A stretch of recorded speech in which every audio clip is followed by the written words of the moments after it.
पुंडलीक वरदे हरि विठ्ठल, श्री ज्ञानदेव तुकाराम, गोपाल कृष्ण भगवान की जय, मौली ज्ञानेश्वर महाराज की जय, जगद्गुरु तुकाराम महाराज की जय।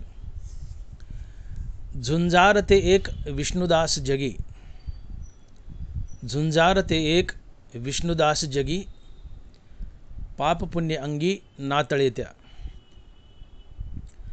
गोविंद आसनी गोविंद शयनी, गोविंद त्या मनी बैसलासे। ऊर्ध्व पुंड्र भाळी, कंठी शोभे माळी, कापिजे कळीकाळ तया बेने। गोविंद आसनी गोविंद शयनी, गोविंद त्या मनी बैसलासे। तुका म्हणे शंख चक्राचे श्रंगार, तुका म्हणे शंख चक्रांचे श्रंगार, नामामृतसार मुखामाजी। गोविंद आसनी गोविंद शयनी, गोविंद त्या मनी बैसलासे। प्रस्तुत कीर्तनरूपी सेवेसाठी निवडलेला अभंग जगद्गुरु श्री संत तुकाराम महाराज यांचा 4 चरणाचा नामपर आणि उपदेशपर प्रकरणातील अभंग आहे।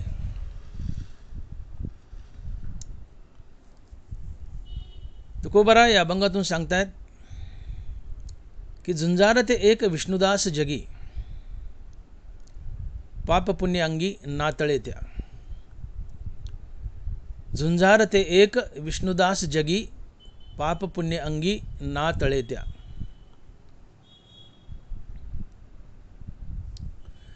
झुंजार ते एक विष्णुदास जगी। या जगतामध्ये झुंजार कोण आहे तर एकटा विष्णुदास आहे, अर्थात भगवान विष्णूचा भक्त आहे। का तर तो आपल्या अंगाला पाप पुण्य लागू देत नाही, म्हणून पाप पुण्यांगी नातळे त्या। झुंजार ते एक विष्णुदास जगी, पाप पुण्य अंगी नातळे त्या। झुंज म्हणजे युद्ध आणि झुंजार म्हणजे योद्धा। मग हा योद्धा, हा झुंजार कोण तर विष्णुदास। विष्णुदास आणि विष्णुदास म्हणजे विष्णूचा भक्त। मग तो मुक्त असो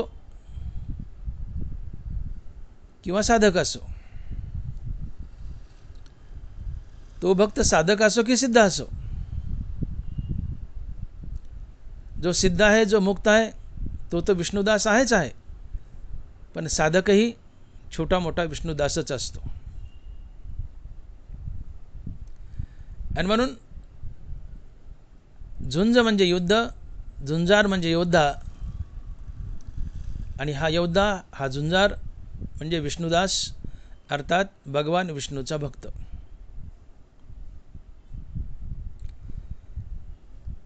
मग हा विष्णुदास कोणासोबत युद्ध करतो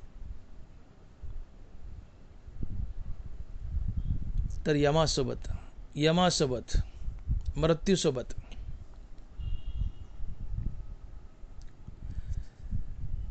आजपर्यंत तुम्ही आम्ही नाना प्रकारच्या कुस्त्या जिंकल्या, परंतु आम्हाला यमासोबतची कुस्ती जिंकता यावी, आणि ही यमासोबतची कुस्ती आहे मृत्यूवर विजय मिळवणे। मृत्यूवर विजय मिळवणे म्हणजे यमासोबतची कुस्ती जिंकणे।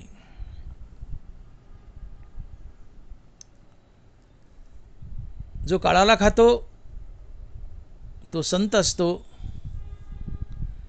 आणि काळ ज्याला खातो तो साधारण जीव असतो। तुमच्या आमच्यासारखा. जो काळाला खातो तो संत असतो, आणि काळ ज्याला खातो तो साधारण जीव असतो. जो काळाला खातो तो संत असतो. आणि म्हणून तुकोबाराय म्हणतायत की जगा काळ खाय, आम्ही माथा दिला पाय. काय बोललो मी? जो काळाला खातो तो संत असतो. आणि म्हणूनच तुकोबाराय अधिकारानं म्हणतात की जगा काळ खाय, आम्ही माथा दिला पाय. एक पाय यमाच्या टाळक्यावर द्यायचा आणि दुसरा पाय वैकुंठात द्यायचा.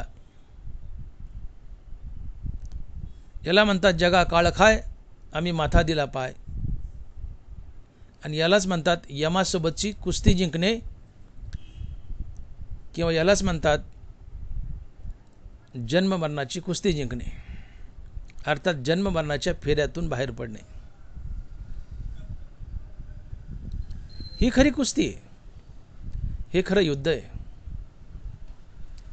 रात्रंदिवस आम्हा युद्धाचा प्रसंग, अंतर्बाह्य जग आणि मन. तुकोबाराय आमच्या जीवनात सारखाच युद्धाचा प्रसंग आहे. बाहेरून जगाशी युद्ध करायचे आणि आतून मनात नाना प्रकारच्या काम क्रोधादी विकारासोबत युद्ध करायचे, अहंकारासोबत युद्ध करायचे. रात्रंदिवस आम्हा युद्धाचा प्रसंग, अंतर्बाह्य जग आणि मन. सतत आम्ही युद्धच करतोय, बाहेरून जगासोबत आणि आतून अहंकार आणि विषय वासनेसोबत, काम क्रोधादी विकारासोबत.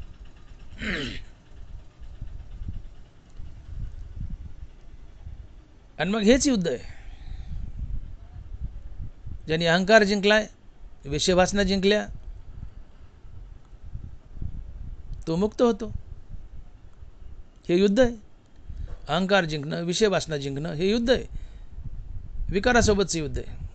आणि ज्याने हे युद्ध जिंकलं तो मुक्त होतो. अहंकार गेला, तुका म्हणे देव झाला. बाहेरून जगासोबत युद्ध आहे, आतून अहंकार आणि विषय वासनेसोबत युद्ध आहे, काम क्रोधादी विकारासोबत युद्ध आहे. हे युद्ध आम्हाला जिंकायचे आहे. आम्हाला मृत्यूवर विजय मिळवायचा आहे आणि जन्ममरणाच्या फेऱ्यातून बाहेर पडायचं आहे.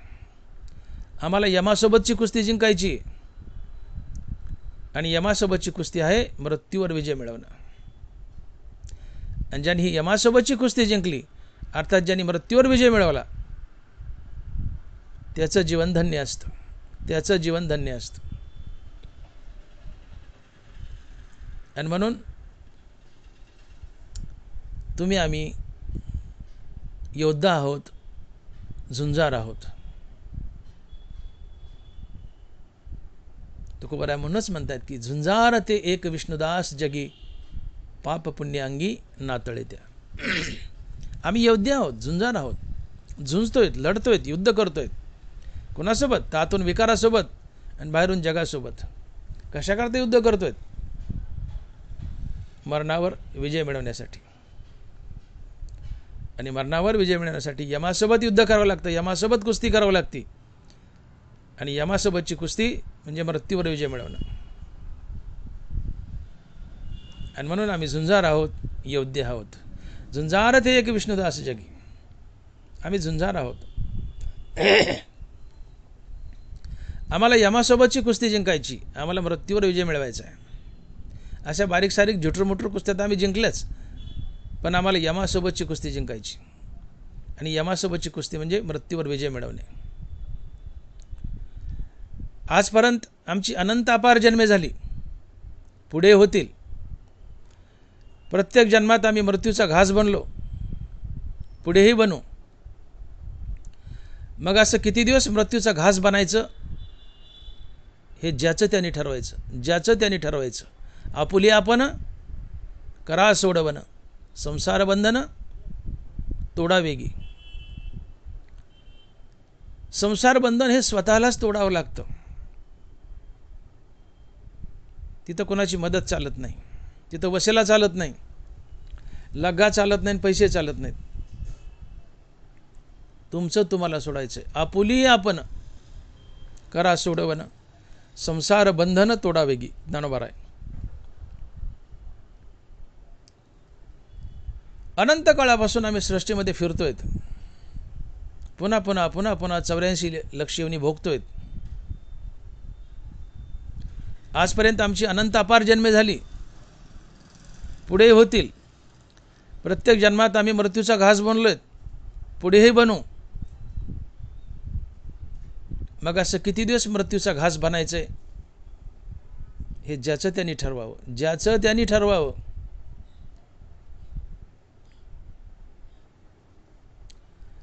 शहाणा कोण असतो? तुम्ही या देहाची काळजी वाहता, जरूर व्हा, जरूर व्हा. या देहाची काळजी जरूर व्हा. पण या देहाची काळजी वाहत असताना हा देह पडल्यावर मी कुठं असेल याची माणसानं जास्त काळजी व्हावी. आणि तो शहाणा असतो, तो खरा परमार्थिक असतो. खरा शहाणा किंवा खरा परमार्थिक कोण? तर हा देह पडल्यानंतर मी कुठं असेल याची जो काळजी वाहतो तो खरा शहाणा, तो खरा परमार्थिक. हा देह पडल्यावर मी कुत्रा मांजर होईल, झाडझुडूप होईल, किडामुंगी होईल, स्वर्गात असेल, वैकुंठात असेल, मुक्त होईल का संत होईल, मी कुठं असेल, हा देह पडल्यावर मी कुठं असेल याची जो निरंतर काळजी वाहतो तो खरा शहाणा असतो, तो खरा परमार्थिक असतो. आम्ही नुसती देहाची काळजी वाहतो, काय कामाचे? देह जाणार जाणार, यशी काळोबा खाणार खाणार. नाशिवंत देह जाणार सकळ, आयुष्य खातो काळ सावधान. हा देह जाणारच आहे, आज ना उद्या पडणारच आहे. मला असं म्हणायचं नाही की देहाची काळजी वाहू नका, जरूर व्हा, देहाची काळजी जरूर व्हा. पण या देहाची काळजी वाहत असताना हा देह पडल्यावर मी कुठं असेल याची जास्त काळजी करा. हा देह पडल्यावर मी कुत्रा मांजर होईल, झाडझुडूप होईल, किडामुंगी होईल, स्वर्गात असेल, वैकुंठात असेल, मुक्त होईल का संत होईल, मी कुठं असेल, हा देह पडल्यावर मी कुठं असेल याची जो निरंतर काळजी वाहतो तो खरा शहाणा असतो, तो खरा परमार्थिक असतो.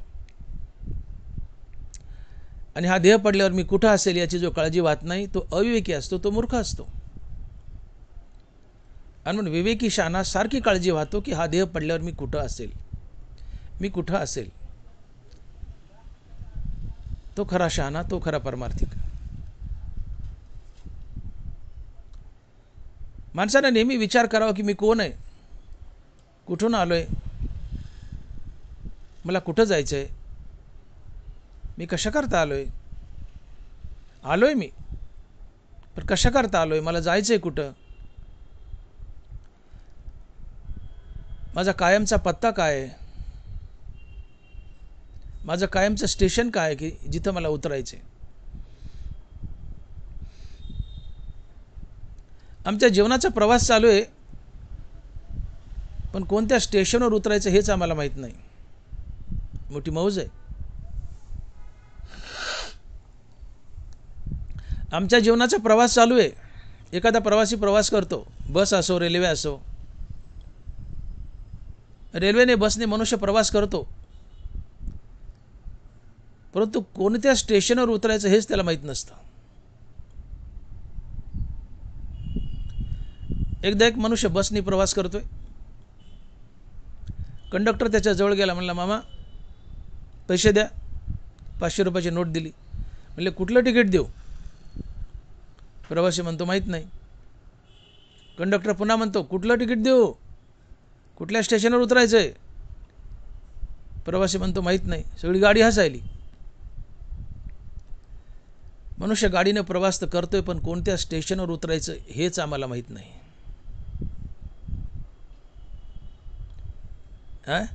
मनुष्य गाडीने प्रवास करतोय, पण कोणत्या स्टेशनवर उतरायचं हे त्याला माहीत नाही. तसं आमच्या जीवनाचाही प्रवास चालू आहे. पण कोणत्या स्टेशनवर उतरायचं हेच आम्हाला माहीत नाही. आम्हाला कुठं थांबायचं आहे, कुठं उतरायचं आहे, आम्ही चाललो आहेत कुठं, आम्हाला जायचं आहे कुठं, माझं शेवटचं स्टेशन काय आहे की जिथं मला कायमचं उतरायचं आहे, माझा शेवटचा मुक्काम काय आहे की जिथं मला कायमचं मुक्कामाला जायचं आहे, हेच आम्हाला माहीत नाही. काय आमचं शेवटचं स्टेशन, काय आमचा शेवटचा मुक्काम, कुठं जायचं आहे आम्हाला, कोणत्या मुक्कामावर जायचं आहे, आमचा शेवटचा मुक्काम काय आहे.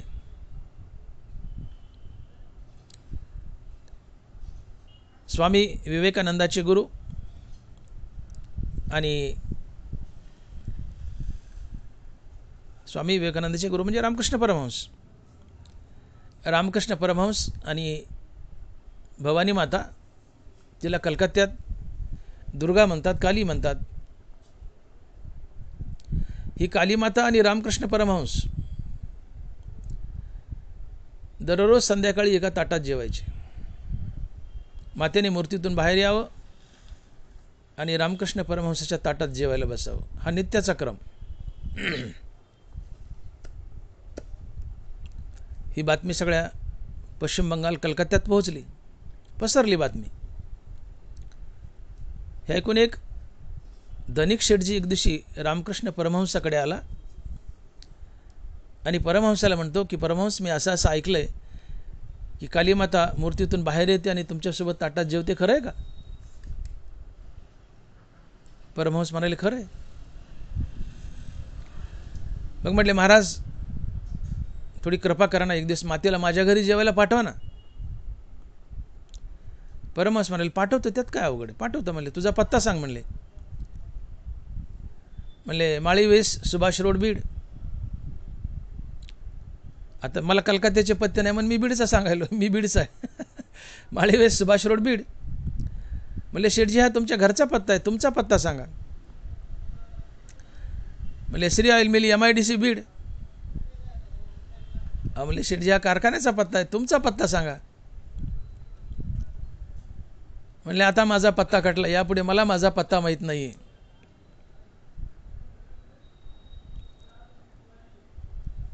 परमहंस म्हणतात, शेठजी जा, घरी जा, आणि ज्या दिवशी तुम्हाला तुमचा कायमचा पत्ता माहीत होईल त्या दिवशी भवानी माता मी न सांगता स्वतःहून तुमच्या घरी येईल आणि तुमच्या ताटात जेवेल. तिथे माझ्या वसिल्याची गरज पडणार नाही. फक्त तुम्ही तुमचा कायमचा पत्ता माहीत करून घ्या. कायमचा पत्ता. मी तो वासुदेव तत्वता, कळो येईल विचारिता.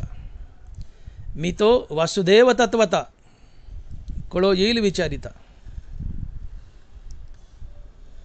मी वासुदेव श्रीकृष्ण आहे, मी आत्मा आहे, मी आत्मस्वरूप आहे, मी विश्वव्यापी आत्मस्वरूप भगवान श्रीकृष्ण आहे. अर्थात आत्मस्वरूप हा आमचा कायमचा पत्ता आहे.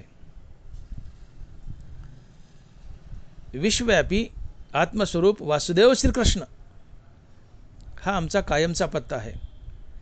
आत्मस्वरूप हा कायमचा पत्ता आहे आमचा, आणि आत्मस्वरूपाच्या पत्त्यावर आम्हाला उतरायचं आहे. आणि आत्मस्वरूपाच्या पत्त्यावर जर आम्हाला उतरता आलं नाही तर आमचा पत्ता ठरतो स्मशान. स्मशान. आमच्या जीवनात दोनच पत्ते आहेत, एक आत्मस्वरूपाचा आणि दुसरा स्मशानाचा. कोणत्या पत्त्यावर उतरायचं हे ज्याचं त्यांनी ठरवायचं, ज्याचं त्यांनी ठरवायचं. हिवाळ्याचे दिवस, एक साधू सकाळी 8 वाजता उन्हाला बसलाय, अंगावर शाल घेतली आहे, बाजूला 10-5 भक्तजन बसलेत आणि अध्यात्माची चर्चा चालली आहे. तेवढ्यात एक चोर पळत आला आणि साधूच्या अंगावरची शाल हिसकावून घेतली आणि पळून गेला. साधू उठला. आता चोर पळाला गावाच्या दिशेनं, साधूही पळू लागला त्या चोराला पकडायला, पण उलट्या दिशेनं, आणि तिकडं होतं स्मशान. बाजूला बसलेली माणसं म्हणले, साधू महाराज ही काय भानगड आहे, चोर शाल घेऊन गावाच्या दिशेने पळायला आहे, तुम्ही उलटं पळत आहेत, आणि तुम्ही पळत आहेत तिकडं स्मशान आहे, तुम्हाला अशाने चोर कसा गाठायचा? साधू म्हणतो बाबा तो तरणा ताठा आहे, नवीन पोरगा आहे, मी म्हातारा आहे, मी किती पळालो तो मला गाठणार नाही. मग त्याच्या मागे पळून परेशान होण्यापेक्षा मी त्याच्या कायमच्या पत्त्यावर जाऊन बसतो. मी त्याच्या कायमच्या पत्त्यावर जाऊन बसतो की जिथं त्याला कधी ना कधी यावंच लागेल. आणि हा कायमचा पत्ता आहे स्मशान. आमचा कायमचा पत्ता आहे स्मशान. योगायोग 8 दिवसांनी तो चोर मेला. दृष्टांतातला चोर लवकर मरतो. 8 दिवसांनी चोर मेला. ते जे साधूपाशी बसलेले माणसं होते त्यांनीच त्याची ताटकी बांधली. ताटकीवर चोर टाकला, त्याच्यावर ती साधूची शाल टाकली, त्याच्या अंगावर प्रेत उचललं, स्मशानात आणलं, टेकवलं. तिथं साधू बसलेलाच होता. साधू पटकन उठला आणि ती शाल ओढली आणि हिसकावून घेतली. आणि साधू त्या लोकाला म्हणतो, बघा मी माझी शाल वसूल केली का नाही? केली ना मी माझी शाल वसूल. तुम्ही म्हणले ना तो गावाच्या दिशेने पळतोय, तुम्ही उलटं पळताय ना, पळताय तिकडे स्मशान आहे. मी काय म्हणालो? तो तरणा ताठा आहे, तो मला गाठायचा नाही. मग मी त्याच्या कायमच्या पत्त्यावर जाऊन बसतो. त्याच्या कायमच्या पत्त्यावर जाऊन बसतो आणि कायमचा पत्ता आहे स्मशान. तो आला ना कायमच्या पत्त्यावर, केली ना मी माझी शाल वसूल. आणि म्हणून आत्मस्वरूपाचा पत्ता गाठता नाही आला, आत्मस्वरूपाचा पत्ता जर तुम्हाला गाठता नाही आला तर तुमचा कायमचा पत्ता ठरतो स्मशान. स्मशान समयासी सादर व्हावे, शेवटी एकटेची जाऊनी स्मशानी राहावे. सावता महाराज, शेवटी एकटेची जाऊनी स्मशानी राहावे. एकट्याला जावं लागतं आणि एकट्याला स्मशानात राहावं लागतं. टाकूनही पळती रांडापोरे. बायको उमऱ्यापर्यंत, नवऱ्याचं प्रेत चाललंय, बायको उमऱ्यापर्यंत. बायका स्मशानात येत नाहीत. आपल्यात येतात, पण खरं कल्चर संस्कृती अशी की बायका स्मशानात येत नाहीत. बायको उमऱ्यापर्यंत, मुलं बाळं नातेवाईक चितेपर्यंत. आपला देह जळेपर्यंत, जळेपर्यंत. आणि मग एकटा जीव पुढच्या प्रवासाला निघतो आणि त्याची संगती आत्मा करतो, म्हणून तो जीवात्मा आहे. आणि म्हणून ज्ञानोबा म्हणतात की या जगामध्ये प्रेमाचा एकमात्र विषय आहे आणि तो आहे आत्मा.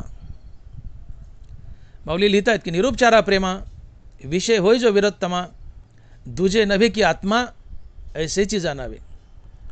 या जगामध्ये निरुपचारिक प्रेमाचा एकच विषय आहे, तो आहे आत्मा. आणि मग प्रेम करायचं तर आत्म्यावर करा की जो तुम्हाला कधीच सोडत नाही. बायकोने उमऱ्यापाशी सोडलं तुम्हाला, मुलाबाळांनी स्मशानातून सोडलं, या देहाने चितेतून सोडलं. जे आम्हाला सोडतात ते आमचे मित्र कसे असतील? टाकून पळती रांडापोरे. ते पळाले ना माघारी, कुणी उमऱ्यापासून, कुणी चितेपासून. जे आम्हाला सोडून जातात ते आमचे मित्र कसे काय? ते आमचे मित्र असू शकत नाहीत का? ते आम्हाला सोडून गेले. मग आम्हाला कधीच सोडत नाही असा एकच माणूस आहे, एकच मित्र आहे, आणि तो आहे आत्मा. आत्मा आहे पांडुरंग, तो आहे पंढरपुरात उभा. आणि म्हणून ज्याने कधीच सोडलं नाही, जो आमची कायमची संगती करतो, तो आत्मा आहे, तो पांडुरंग आहे, तो पंढरपुरात उभा आहे. आणि म्हणून प्रेमच करायचं तर आत्म्यावर करा, पांडुरंगावर करा. निरुपचारा प्रेमा विषय होय जो विरोत्तमा, दुजे नव्हे की आत्मा ऐसीची जाणावे. पांडुरंग हा आमचा खरा मित्र आहे, त्याच्यावर प्रेम करा. आणि पांडुरंगावर प्रेम केलं तर पांडुरंग तुमचा होतो आणि ही यमासोबतची कुस्ती जिंकण्यास तुम्हाला मदत करतो. पांडुरंगावर प्रेम केलं तर पांडुरंग तुमचा होतो आणि ही यमासोबतची कुस्ती जिंकण्यात तुम्हाला मदत करतो. आणि म्हणून आम्हाला यमासोबतची कुस्ती जिंकायची. आम्ही योद्धे आहोत, आम्ही झुंजार आहोत. आम्हाला झुंज करायचं, युद्ध करायचे, पण कोणासोबत? यमासोबत. का? तर यमासोबत झुंज करून आम्हाला मृत्यूवर विजय मिळवायचा आहे. यमाला हरवायचं आहे. यम आम्हाला वढून नेतो, मारतो. मग यमाने आम्हाला ओढून नेऊ नये, मारू नये, म्हणून आम्हाला यमाला हरवायचं आहे. यमासोबत युद्ध करून, यमासोबत झुंज करून यमाला हरवायचं आहे. यमाला हरवलं म्हणजे तुम्ही मृत्यूवर विजय मिळवला. आणि यमाला हरवण्यासाठी तुम्हाला यमासोबत झुंज करावं लागते. आणि हे विष्णूचे भक्त झुंजार आहेत. आणि म्हणून तुकोबराय अभंगाच्या पहिल्या चरणात लिहित आहेत की झुंजार ते एक विष्णुदास जगी. झुंजार ते एक विष्णुदास जगी, पाप पुण्य अंगी नातळे त्या. झुंजार ते एक विष्णुदास जगी, पाप पुण्य अंगी नातळे त्या. भगवान विष्णूचे भक्त विष्णुदास हे झुंजार आहेत. आणि ते एक मात्र एकटेच झुंजार आहेत. भगवान विष्णूचे भक्त झुंजार आहेत, बाकी कोणी नाही आहे. झुंजार ते एक एक विष्णुदास जगी. हे विष्णुदास भगवान विष्णूचे भक्त झुंजार आहेत. आणि ते एकटेच झुंजार आहेत. का तर ते यमासोबत झुंज देतात, यमाला हरवतात. आणि यमाला हरवून मृत्यूवर विजय मिळवतात, जन्ममरणाच्या फेऱ्यातून बाहेर पडतात, मुक्त होतात. म्हणून ते झुंजार आहेत. झुंजार ते एक विष्णुदास जगी, पाप पुण्य अंगी नातळे त्या. विष्णुदास झुंजार आहेत. विष्णुदास यमासोबत झुंज करतात, युद्ध करतात, यमाला हरवतात आणि मृत्यूवर विजय मिळवून जन्ममृत्यूच्या फेऱ्यातून बाहेर पडतात, मुक्त होतात, संत होतात. मग हे विष्णुदास यमाला कसं हरवतात आणि मृत्यूवर विजय कशा प्रकारे मिळवतात, तर तुकोबाराय याचं उत्तर देत आहेत. आणि पहिल्या चरणाच्या उत्तरार्धात लिहित आहेत की पाप पुण्य अंगी नातळे त्या. पाप पुण्य अंगी नातळे त्या. विष्णुदास झुंजार आहेत, योद्धे आहेत, लढवई आहेत. विष्णुदास यमासोबत कुस्ती करतात, यमासोबत युद्ध करतात. विष्णुदास यमासोबत युद्ध करून जन्ममरणाच्या फेऱ्यातून बाहेर पडतात. पण कशा कारणानं, कशामुळं, कशा प्रकारे, तर विष्णुदास आपल्या अंगाला पाप पुण्य लागू देत नाहीत. विष्णुदास आपलं जीवन पाप पुण्य रहित करतात आणि मृत्यूवर विजय मिळवतात आणि जन्ममरणाच्या फेऱ्यातून बाहेर पडतात. आणि म्हणून तुकोबाराय म्हणतात की तुका म्हणे आम्ही झालो अग्निरूप, तुका म्हणे आम्ही झालो अग्निरूप, निधी लागो पाप पुण्य अंगा. विष्णुदास यमासोबतची कुस्ती जिंकतात, यमाला हरवतात, अर्थात मृत्यूवर विजय मिळवतात. पण कशा प्रकारे, तर विष्णुदास आपल्या अंगाला पाप पुण्य लागू देत नाहीत. आणि ज्या दिवशी तुमचं जीवन पाप पुण्य रहित होतं, त्या दिवशी श्रीगुरु तुम्हाला शोधत येतो, अहम ब्रह्मास्मी या महावाक्याचे श्रवण करून मुक्ती देतो आणि तुम्ही जन्ममरणाच्या फेऱ्यातून बाहेर पडता. आणि हीच यमासोबत जिंकलेली कुस्ती असते. आणि यमासोबत कुस्ती जिंकणं हाच तुमचा झुंजारपणा आहे. आणि म्हणून तुकोबाराय लिहितात की झुंजार ते एक विष्णुदास जगी, झुंजार ते एक विष्णुदास जगी, पाप पुण्य अंगी नातळे त्या. विष्णुदास जन्ममरणाची लढाई जिंकतात, मृत्यूवर विजय मिळवतात, यमाला हरवतात. कशा प्रकारे, तर विष्णुदास आपल्या जीवनात नगभरही पाप पुण्य येऊ देत नाहीत. आणि म्हणून तुकोबाराय म्हणतात की तुका म्हणे आम्ही झालो अग्निरूप, तुका म्हणे आम्ही झालो अग्निरूप, निधी लागू पाप पुण्य अंगा. तुकोबाराय म्हणले मी माझ्या अंगाला पाप तर लागूच दिलं नाही, पण पुण्यसुद्धा लागू दिलं नाही. तुकोबाराय असे म्हणू शकले असते, तुका म्हणे आम्ही झालो अग्निरूप, निधी लागो पाप अंगा. पाप गलीचे, वाईट आहे, नरकाला नेतं, पुण्य चांगले, फार भारी आहे. महाराज म्हणू शकले असते तुका म्हणे आम्ही झालो अग्निरूप नेदी लागो पाप अंगा, असं नाही म्हटलं. तुकोबाराय म्हणतात तुका म्हणे आम्ही झालो अग्निरूप नेदी लागो पाप पुण्य अंगा. तुकोबाराय म्हणतात मी माझ्या अंगाला पाप तर लागू दिलं नाही पण पुण्यही लागू दिलं नाही. का तर पाप जसा एक मळ आहे तसं पुण्यही एक मळ आहे. पाप जसा एक मळ आहे तसं पुण्यही एक मळ आहे. पाप नरकाला नेतं, पुण्य स्वर्गाला नेतं. दोन्हीचा भोग द्यावा लागतो. भोगून झालं की पुन्हा मृत्यू लोकात येऊन किडामुंगी बनावं लागतं. तया पुण्याची पावटी सरे सवेची इंद्रपणाची उटी उतरे, येऊ लागती माघारे मृत्यू लोक. यावं लागतं.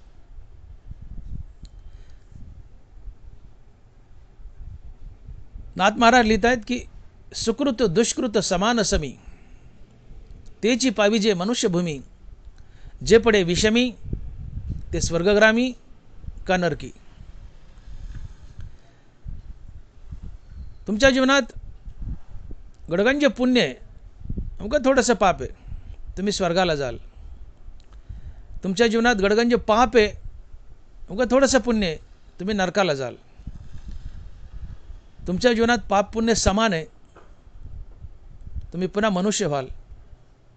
आणि तुमच्या जीवनात पाप पुण्य शिल्लक नाही, तुम्ही मुक्त व्हाल. तुम्ही मुक्त व्हाल. सुकृत दुष्कृत समान समी, तेची पाविजे मनुष्यभूमी, जे पडे विषमी ते स्वर्गग्रामी का नरकी. खूप पुण्य स्वर्गाला जाल, खूप पुण्य स्वर्गाला जाल, खूप पापे नरकाला जाल. पाप पुण्य समान आहे, पुन्हा मनुष्य व्हाल. पाप पुण्य शिल्लक नाही आहे, मुक्त व्हाल. मुक्त व्हाल. आणि म्हणून मोक्षाची अशी सुद्धा व्याख्या करता येते, किंबहुना मोक्षाची अशीच व्याख्या करावी लागेल की जीवन पाप पुण्य रहित होण्यासाठी आयुष्यभर केलेली रामनामाची साधना म्हणजेच परमार्थ. जीवन पाप पुण्य रहित होण्यासाठी आयुष्यभर केलेली रामनामाची साधना म्हणजेच परमार्थ. परमार्थाची व्याख्या समजून घ्या. काही मिळवणं म्हणजे परमार्थ नव्हे, नको ते घालवणं म्हणजे परमार्थ, अहंकार विषय वासना घालवणं म्हणजे परमार्थ. आणि परमार्थाची दुसरी व्याख्या की जीवन पाप पुण्य रहित होण्यासाठी आयुष्यभर केलेली रामनामाची साधना. नीट ऐका, जीवन पाप पुण्य रहित होण्यासाठी आयुष्यभर केलेली रामनामाची साधना म्हणजेच परमार्थ. जीवन पाप पुण्य रहित बनवा. ज्या दिवशी जीवन पाप पुण्य रहित होईल त्या दिवशी श्रीगुरु शोधत येतो आणि तुम्हाला मुक्ती देतो. आणि म्हणून तुकोबाराय म्हणतात की तुका म्हणे आम्ही झालो अग्निरूप निधी लागो पाप पुण्य अंगा.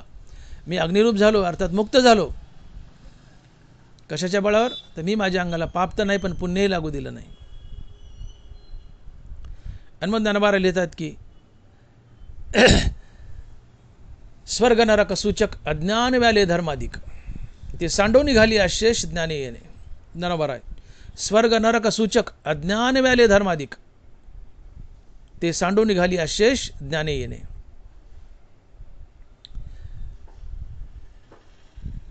हे अज्ञान स्वर्ग नरक सूचक अज्ञान व्याले धर्माधिक. अज्ञानाच्या पोटी धर्म आणि अधर्म जन्म घेतो. धर्म म्हणजे पुण्य, अधर्म म्हणजे पाप.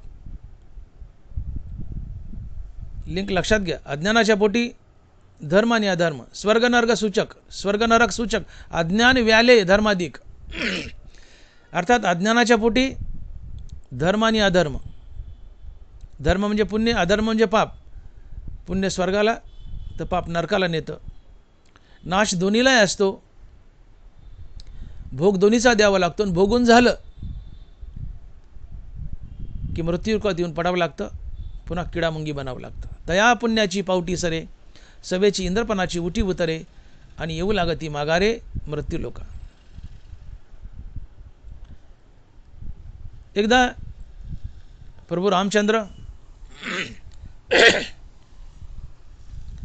भैया लक्ष्मण आणि गुरु विश्वामित्र वनात बसलेत. दुपारची वेळ एका झाडाखाली बसलेत सावलीला. तेवढ्यात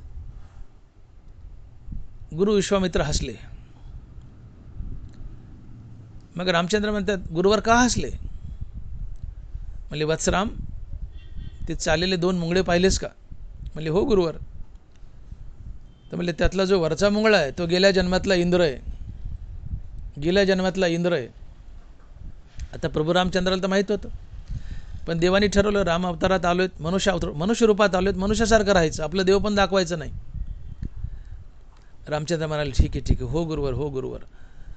विश्वामित्र म्हणतात तो वरचा जो मुंगळा आहे ना, खालच्याच्या पाठीवर वर बसलाय, तो गेल्या जन्मातला इंद्र आहे. याला म्हणायचं येऊ लागा ती माघारे मृत्यू लोक.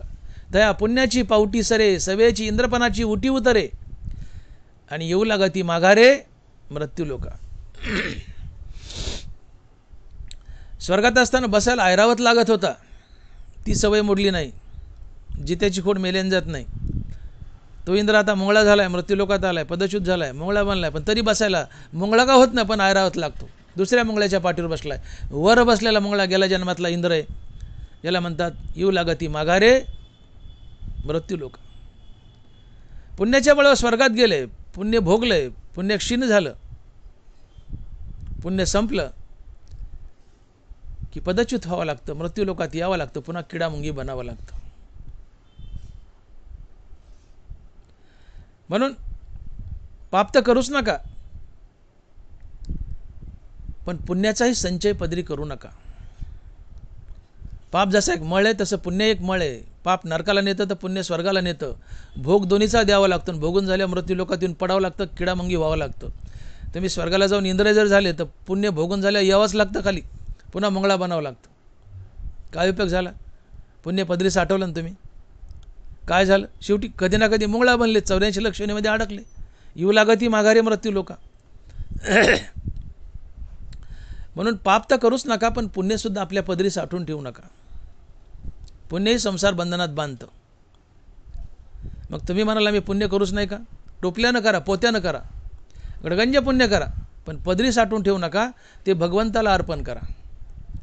आपलं प्रत्येक कर्म ईश्वरार्पण बुद्धीनं करा. आपलं प्रत्येक कर्म देवाची पूजा म्हणून करा. ते कर्म देवाला अर्पण होतं. ते कर्म देवाला अर्पण होतं. नाथमहाराज सांगतायत की मी कर्म करता येथे सांडोनिया निज चित्ते, भगवत रूप भाविता भूते, ब्रह्मांपर तेथे होय कर्म. वो नीट ऐका. मी कर्म करता येथे सांडोनिया निज चित्ते, भगवत रूप भाविता भूते, ब्रह्मार्पण तेथे होय कर्म.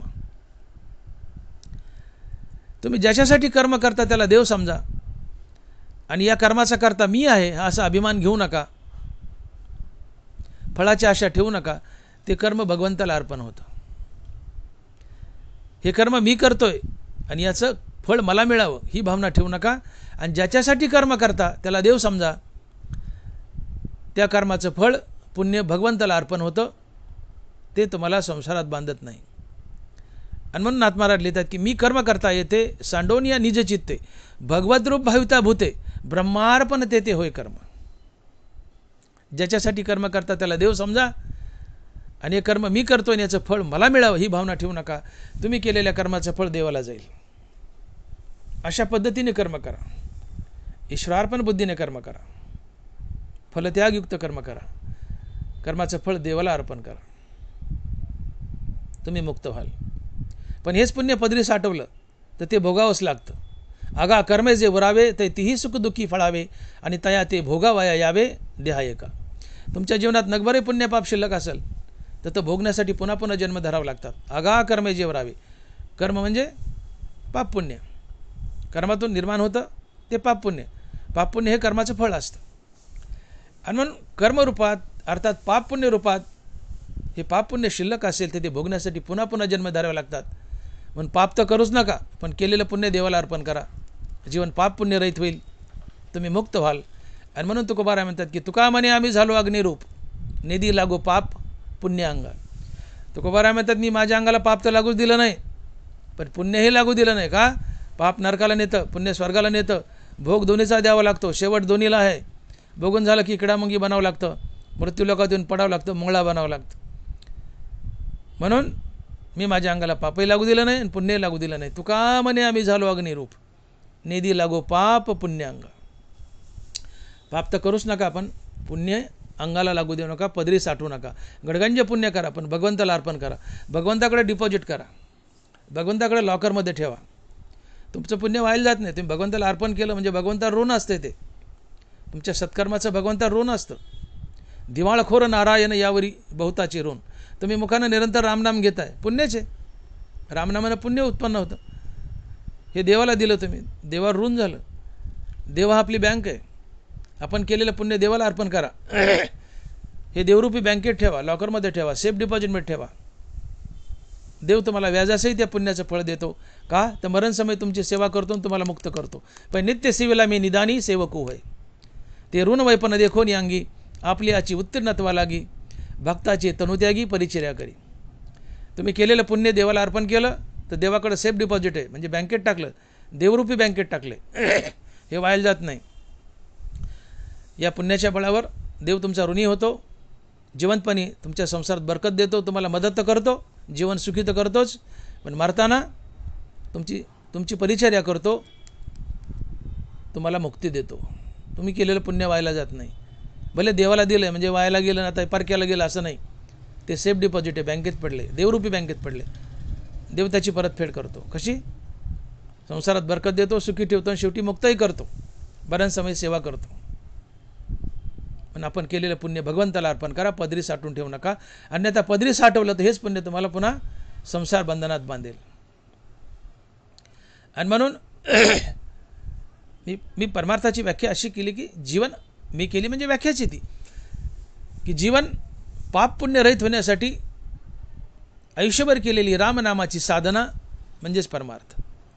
जीवन पाप पुण्य रहित होण्यासाठी आयुष्यभर केलेली रामनामाची साधना म्हणजेच परमार्थ. जीवन पाप पुण्यरहित बनवा. गडगंज पुण्य आहे पदरी आणि थोडं पाप आहे, स्वर्गाला जाल. गडगंज पाप आहे, उगं थोडं पुण्य, नरकाला जाल. पाप पुण्य समान आहे, पुन्हा मनुष्य व्हाल. पाप पुण्य शिल्लक नाही, मुक्त व्हाल. नाथ महाराज लिहित आहेत, सुकृत दुष्कृत समान समी, तेची पाविजे मनुष्यभूमी, जे पडे विषमी ते स्वर्गग्रामी का नरकी. म्हणून जीवन पाप पुण्यरहित करा, मुक्त व्हाल. आणि जीवन पाप पुण्यरहित होण्यासाठी आयुष्यभर केलेली रामनामाची साधना म्हणजेच परमार्थ. म्हणजेच परमार्थ. जीवन पाप पुण्यरहित बनवा. आता जीवनात पाप पुण्य कशामुळे येतं आणि जीवन पाप पुण्यरहित कसं करावं? अभंगाच्या पहिल्या चरणात उत्तरार्धात तुकोबाराय बोलतात की पाप पुण्य अंगी नातळे त्या, झुंजार ते एक विष्णुदास जगी. पाप पुण्य अंगी नातळे त्या. विष्णूचे दास झुंजार आहेत, यमासोबत झुंज करतात, युद्ध करतात, यमाला हरवतात, अर्थात मृत्यूवर विजय मिळवतात आणि जन्म मरणाच्या फेऱ्यातून बाहेर पडतात. पण कशाच्या बळावर? तर हे विष्णुदास आपल्या अंगाला पाप पुण्य लागू देत नाहीत. ते आपलं जीवन पाप पुण्य रहित करतात. आणि ज्या दिवशी आपलं जीवन पाप पुण्य रहित होतं त्या दिवशी श्रीगुरु शोधत येतो आणि तुम्हाला अहम ब्रह्मास्मी या महावाक्याचं श्रवण करून मुक्ती देतो. आणि म्हणून तुकोबाराज बोलतात की तुका म्हणे आम्ही झालो अग्निरूप, तुका म्हणे आम्ही झालो अग्निरूप, निधी लागो पाप पुण्य अंगा, निधी लागो पाप पुण्य अंगा. जीवनात पाप पुण्य साठवू नका, पाप पुण्य संसारात बांधाल.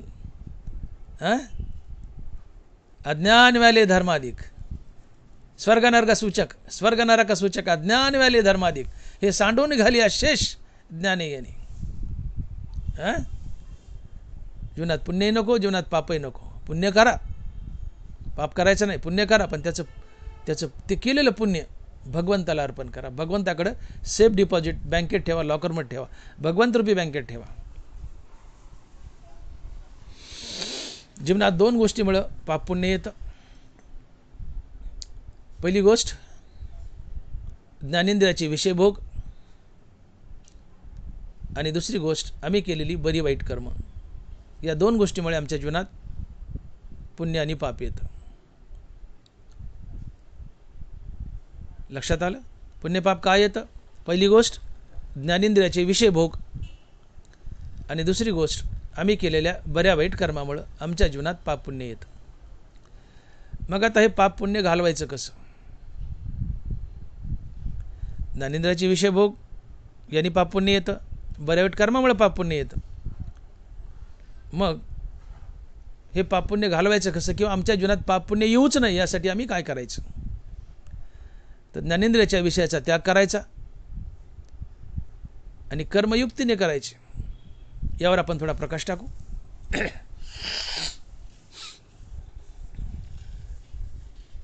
ज्ञानेंद्रियाच्या विषय भोगाचा त्याग करा, जीवनात पाप पुण्य येणार नाही.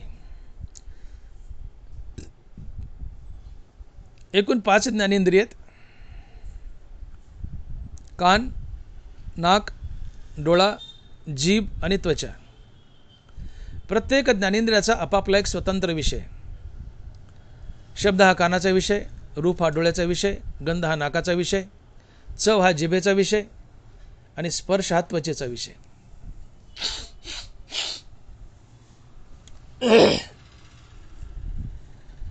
वेळ अपुरा आहे, आपला वेळ संपत येऊ लागला आहे. उदाहरण म्हणून मी कान या ज्ञानेंद्रियाचा विषय सांगतो आणि आपण पुढे चालू. एकूण 5 ज्ञानेंद्रिय आहेत. प्रत्येक ज्ञानेंद्रियाचा आपापला स्वतंत्र विषय. उदाहरण म्हणून कानाचं उदाहरण घेऊ. कान हा ज्ञानेंद्रिय. शब्द हा कानाचा विषय. शब्द हे 2 प्रकारचे, एक स्तुतिपर आणि एक निंदापर. स्तुतिपर शब्द कानाच्या आवडीचा विषय, निंदापर शब्द कानाच्या नावडीचा विषय.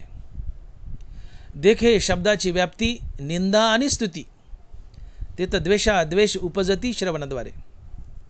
बरोबर आहे. देखे शब्दाची व्याप्ती निंदा आणि स्तुती. शब्द 2 प्रकारचे, एक स्तुतिपर आणि एक निंदापर. स्तुतिपर शब्द कानाच्या आवडीचा विषय, निंदापर शब्द कानाच्या नावडीचा विषय. आता उदाहरण घ्या, तुमची एखाद्याने स्तुती केली आणि तुमच्या कानाने स्तुती हा विषय भोगला. स्तुती ही कानाला प्रिय असते. स्तुती ही कानाला प्रिय असते. आपण काय बोलत होतो की कान हा ज्ञानेंद्रिय, शब्द हा कानाचा विषय. शब्द हे 2 प्रकारचे, एक स्तुतिपर आणि निंदापर. स्तुतिपर शब्द कानाच्या आवडीचा विषय, निंदापर शब्द कानाच्या नावडीचा विषय. आता गृहीत धरा, तुमची कोणी स्तुती केली आहे आणि कानाने स्तुती हा शब्द भोगला. कानाने स्तुतिपर शब्द भोगला. स्तुती माणसाला किती प्रिय आहे? स्तुती माणसाला इतकी प्रिय आहे की स्तुती ऐकण्यासाठी मेलेला मनुष्य उठून बसतो, स्तुती ऐकतो आणि पुन्हा मरतो. इतकी स्तुती माणसाला प्रिय आहे. तुमची कोणी स्तुती केली आहे, तुम्हाला गोड गोड बोलले, छान छान बोलले, तुमची स्तुती केली आहे आणि तुमच्या कानानं स्तुतीपर शब्द भोगला आहे, तर ज्यानं तुमची स्तुती केली तात्काळ त्या स्तुती करणाऱ्या माणसाबद्दल तुमच्या मनात राग अर्थात प्रीती प्रेम निर्माण होतं. रागद्वेष. तर राग म्हणजे प्रेम, प्रीती. तो भांडणातला राग नाही, राग म्हणजे प्रेम. ज्याने तुमची स्तुती केली त्या स्तुती करणाऱ्याबद्दल तुमच्या मनात राग अर्थात प्रीती प्रेम निर्माण होतं. तुम्ही त्या व्यक्तीबरोबर सदवर्तन करता आणि सदवर्तनातून पुण्याचा जन्म होतो. पुण्य तुम्हाला भोगूनच पार पाडावं लागतं. आता तुमची कोणी निंदा केली, घाण घाण बोललं, वाईट वाईट बोललं, शिव्या दिल्यात, खूप घाण बोलले, तुमची निंदा केली. आत अहंकार हृदयात सुप्त अवस्थेत दडलेला असतो. तो अहंकार आतून ढुसणी मारतो, आतून बुक्की मारतो आणि म्हणतो बघ तुला तो घाण बोलला, तुझी त्याने निंदा केली, बघ. अहंकारातून ढुसणी मारतो आणि हा निंदापर शब्द तुम्हाला भोगायला लावतो. तुमचे कान निंदापर शब्द भोगतात आणि कानाने निंदापर शब्द भोगला की ज्याने निंदा केली तात्काळ त्या व्यक्तीबद्दल तुमच्या मनात द्वेष निर्माण होतो. द्वेषातून क्रोध निर्माण होतो. क्रोधातून सारासार विचार नाहीसा होतो. त्यातून बुद्धिभ्रष्ट होते आणि बुद्धिभ्रष्ट झाली की तुम्ही त्या व्यक्तीबरोबर गलिच्छ वर्तन करता, त्याला शिवीगाळ करता, हाणामारी करता आणि या गलिच्छ वर्तनातून पापाचा जन्म होतो. आणि पुण्य आणि पाप म्हटलं की ते भोगूनच पार पाडावं लागतं, भोगूनच पार पाडावं लागतं. आगा कर्मे जे उरावे तर तीही सुखदुःखी फळावे आणि तया ते भोगावया यावे देहायका. तुमच्या जीवनात थोडे पाप पुण्य शिल्लक असेल तर ते भोगण्यासाठी तुम्हाला पुन्हा पुन्हा जन्म धरावे लागतात. कारण पाप पुण्य जीवनात शिल्लक असेल ते भोगूनच पार पाडावं लागतं. मग मला सांगा, आता इथं तुम्हाला संसार बंधनात बांधलं, कुणी बांधलं?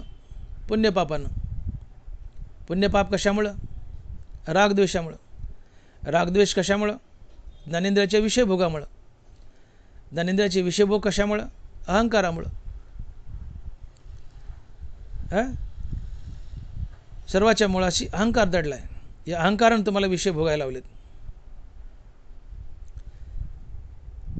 अहंकारामुळे ज्ञानेंद्रियाचे विषयभोग, विषयभोगातून रागद्वेष, रागद्वेषातून पुण्यपाप, पुण्यपापातून संसार बंधन. तुम्हाला संसारात बांधलं कोणी? पुण्य आणि पाप, पुण्य आणि पाप. आणि म्हणून परमार्थ करत असताना आपल्या जीवनात पाप तर येऊच देऊ नका, पण पुण्यही येऊ देऊ नका. आपण केलेलं पुण्य भगवंताला अर्पण करा. जीवन पाप पुण्यरहित करा, तुम्ही मुक्त व्हाल. आणि म्हणून तुकोबारा लिहित आहेत की झुंजारते एक विष्णुदास जगी, पाप पुण्य अंगी नातळे त्या. पाप पुण्य अंगी नातळे त्या. विष्णुदास झुंजार आहेत. विष्णुदास यमासोबत झुंज देतात, मृत्यूवर विजय मिळवतात, मुक्त होतात. पण कशा प्रकारे? तर विष्णुदास आपल्या जीवनात पाप पुण्य येऊ देत नाहीत. ते आपलं जीवन पाप पुण्यरहित बनवतात. आणि ज्या दिवशी जीवन पाप पुण्यरहित होतं त्या दिवशी तुम्हाला श्रीगुरु मुक्ती देतो. म्हणून जीवन पाप पुण्यरहित बनवा. पाप पुण्य तुम्हाला पुन्हा पुन्हा संसार बंधनात बांधतं. पाप तर करूच नका, पण केलेलं पुण्य भगवंताला अर्पण करा. जीवन पाप पुण्यरहित बनवा. आणि म्हणून ज्ञानेंद्रियाचे विषय भोगू नका. ज्ञानेंद्रियाच्या विषय भोगातून पाप पुण्याची निर्मिती आणि पाप पुण्यातून संसार बंधन. भगवंतही बोलतात गीतेच्या 2ऱ्या अध्यायात, ध्यायतो विषयान पुसा संगस्तेषु जायते, संगात संजयाते कामा, कामात क्रोधोबी जायते, क्रोधात भवती सम्मोहा, सम्मोहात स्मृतिविभ्रम, स्मृतिभंशात बुद्धिनाशो, बुद्धिनाशात प्रणश्यती. ज्ञानेंद्रियाच्या विषयाचा त्याग करा. जीवनात पाप पुण्य 2 गोष्टीमुळे येतं. एक ज्ञानेंद्रियाचे विषय भोग आणि आम्ही केलेली बरे वाईट कर्म. ज्ञानेंद्रियाचे विषय भोगू नका, जीवनात पाप पुण्य येणार नाही, संसार बंधन टळेल. तर आपण एक ज्ञानेंद्रिय पाहिला, कान, की कान हा ज्ञानेंद्रिय. शब्द हा कानाचा विषय. शब्द 2 प्रकारचे, एक स्तुतीपर, निंदापर. आणि शब्द जर भोगले तर जीवनात पाप पुण्याची निर्मिती कशी होते आणि पाप पुण्य आम्हाला संसारात कसं बांधतं. तसंच नाकाचं आहे, डोळ्याचं आहे, जिभेचं आहे, त्वचेचं आहे. वेळ अपुरा आहे, शॉर्ट 1-1 मिनिटात सांगतो आणि पुढे चालतो. डोळा घ्या. रूप हा डोळ्याचा विषय. व्यासूर आणि सुरेख रूपाचे स्वरूप देख, जे उपजवी सुखदुःख नेत्रद्वारे. रूप हा डोळ्याचा विषय. रूप 2 प्रकारचे, एक व्यासूर आणि एक सुरेख. व्यासूर आणि सुरेख रूपाचे स्वरूप देख, जे उपजवी सुखदुःख नेत्रद्वारे. निसर्गतः डोळ्याला रूप पाहणं आवडतं, पण डोळ्याला सुरेख रूप आवडतं, व्यासूर रूप आवडत नाही.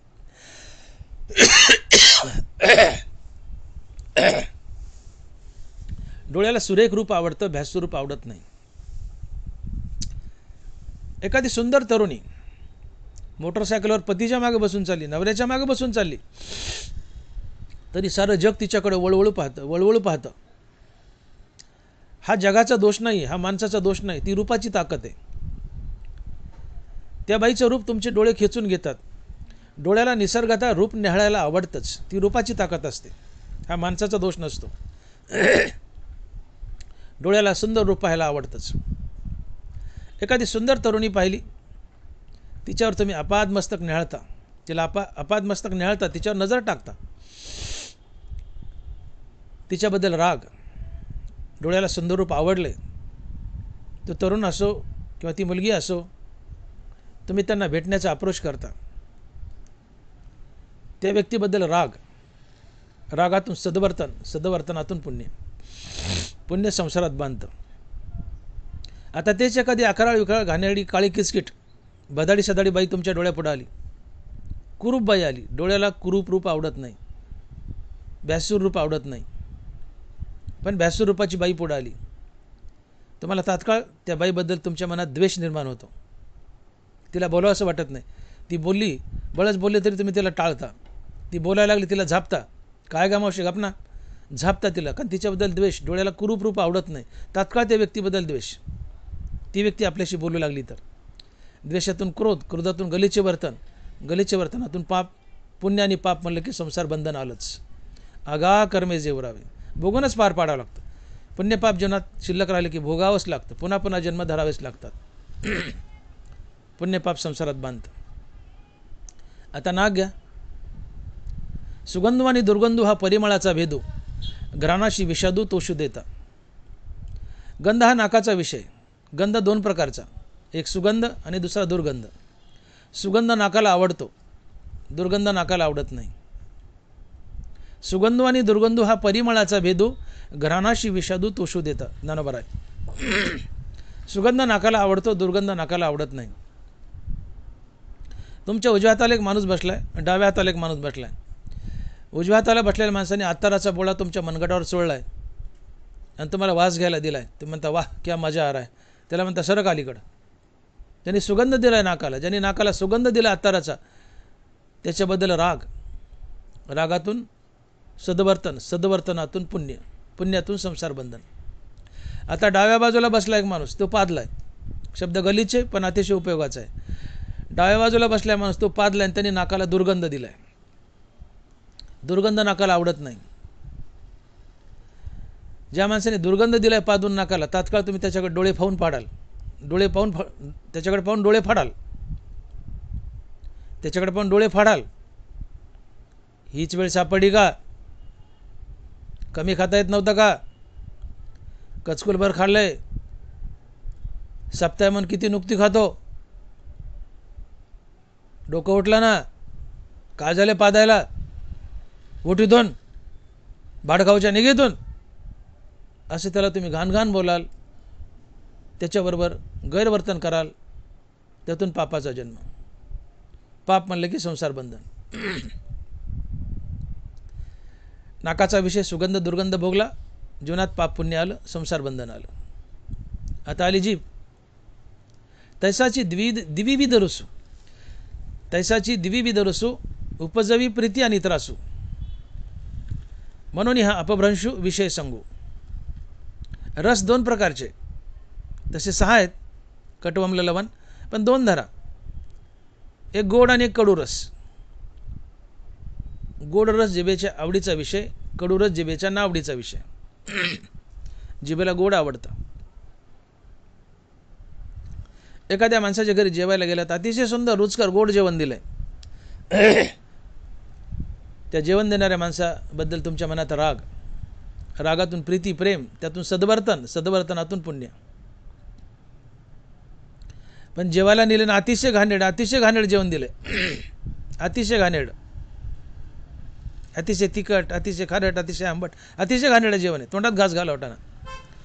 तुम्हाला त्या जेवण देणाऱ्या माणसाबद्दल द्वेष, तुम्ही त्याच्या नागडोळे मोडाल. द्वेष, द्वेषातून क्रोध,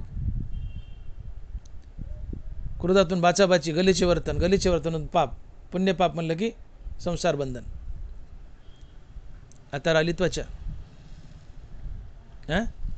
मृदवानी कठीण स्पर्शाचे 2 गुण. मृदवानी कठीण स्पर्शाचे 2 गुण, वपूचे निसंगे कारण संतोष खेदा. त्वचा हा ज्ञानेंद्रिय, स्पर्श हा त्वचेचा विषय. स्पर्श 2 प्रकारचे, एक मृदू आणि दुसरा कठीण.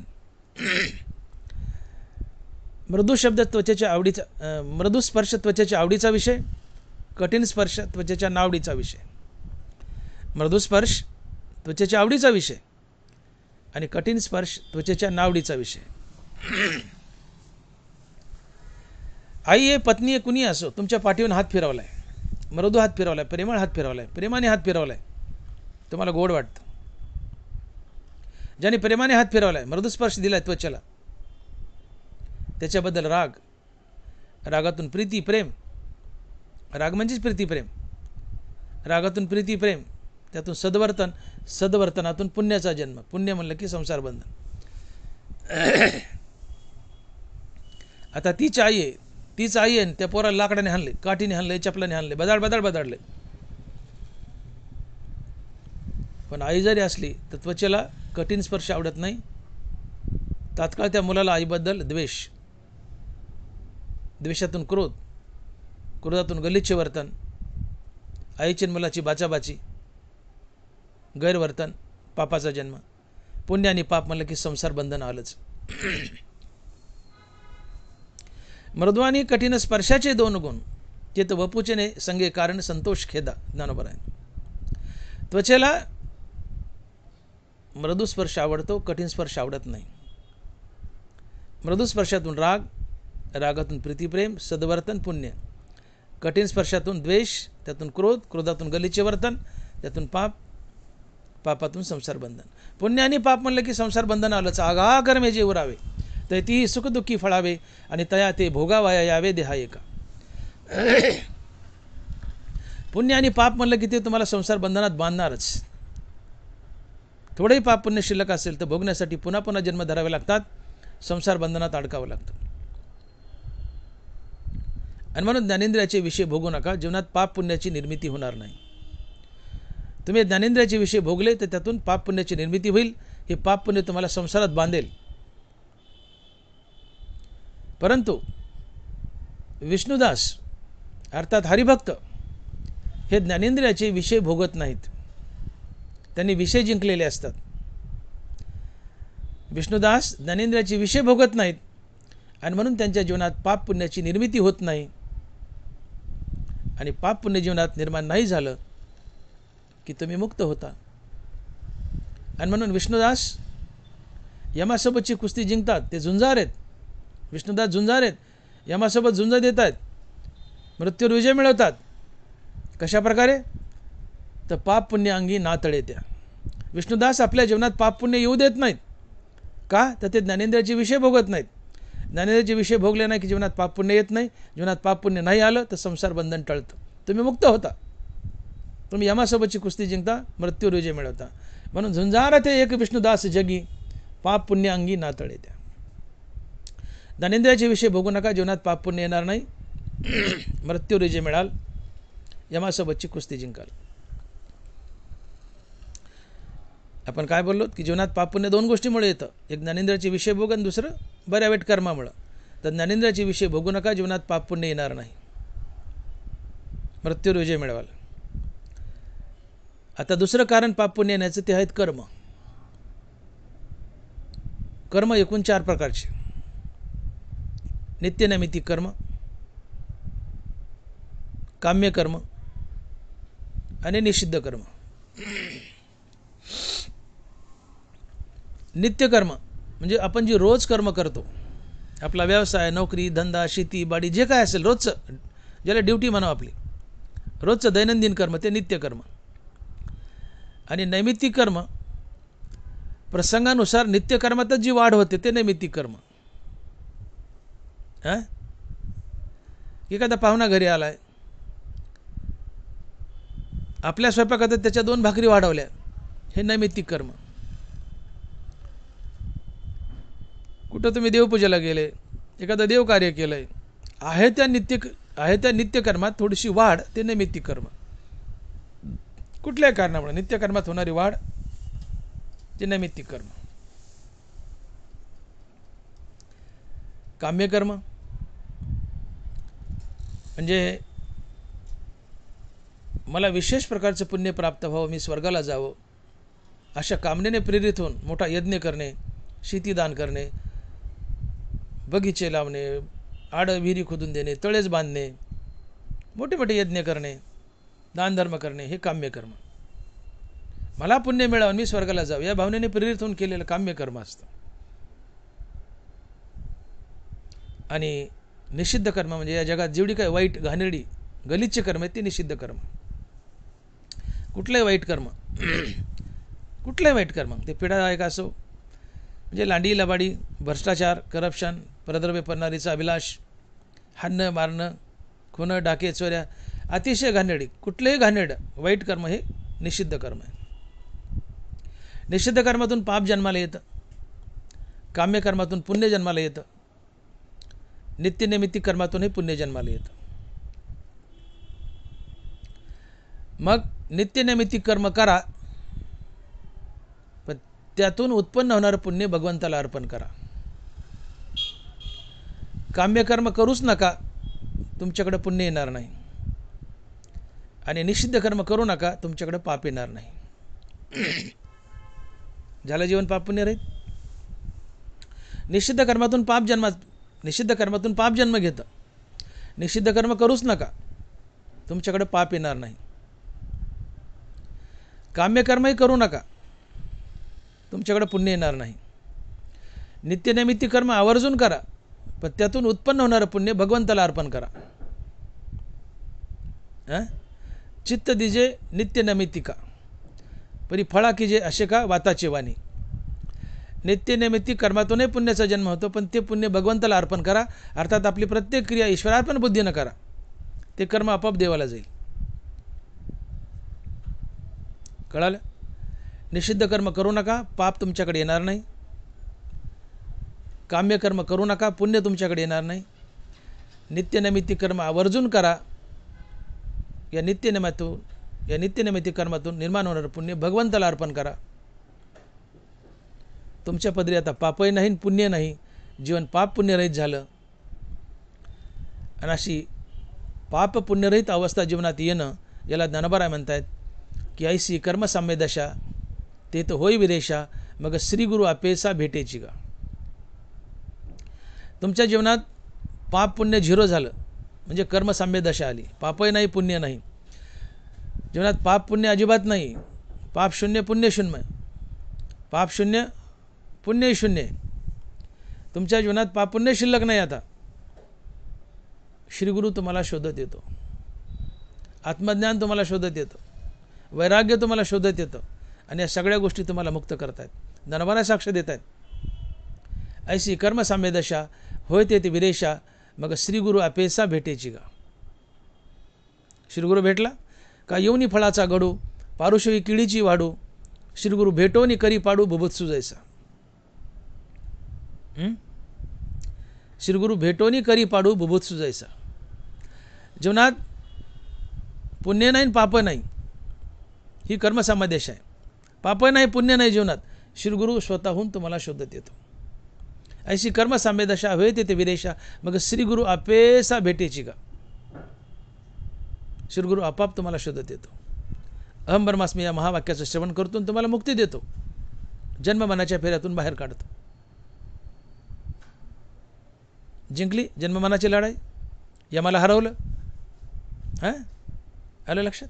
झुंजार ते एक विष्णुदास जगी, पाप पुण्य अंगी नातळे. जीवनात पाप पुण्य शिल्लक नाहीये, तुम्ही यमाला हरवता. जीवनात पाप पुण्य शिल्लक असेल तर पुढचा जन्म आहे. पाप पुण्य शिल्लक नाही तर पुढचा जन्मच काय. ज्या दिवशी जीवन पाप पुण्यरहित होतं, श्रीगुरु शोधत येतो.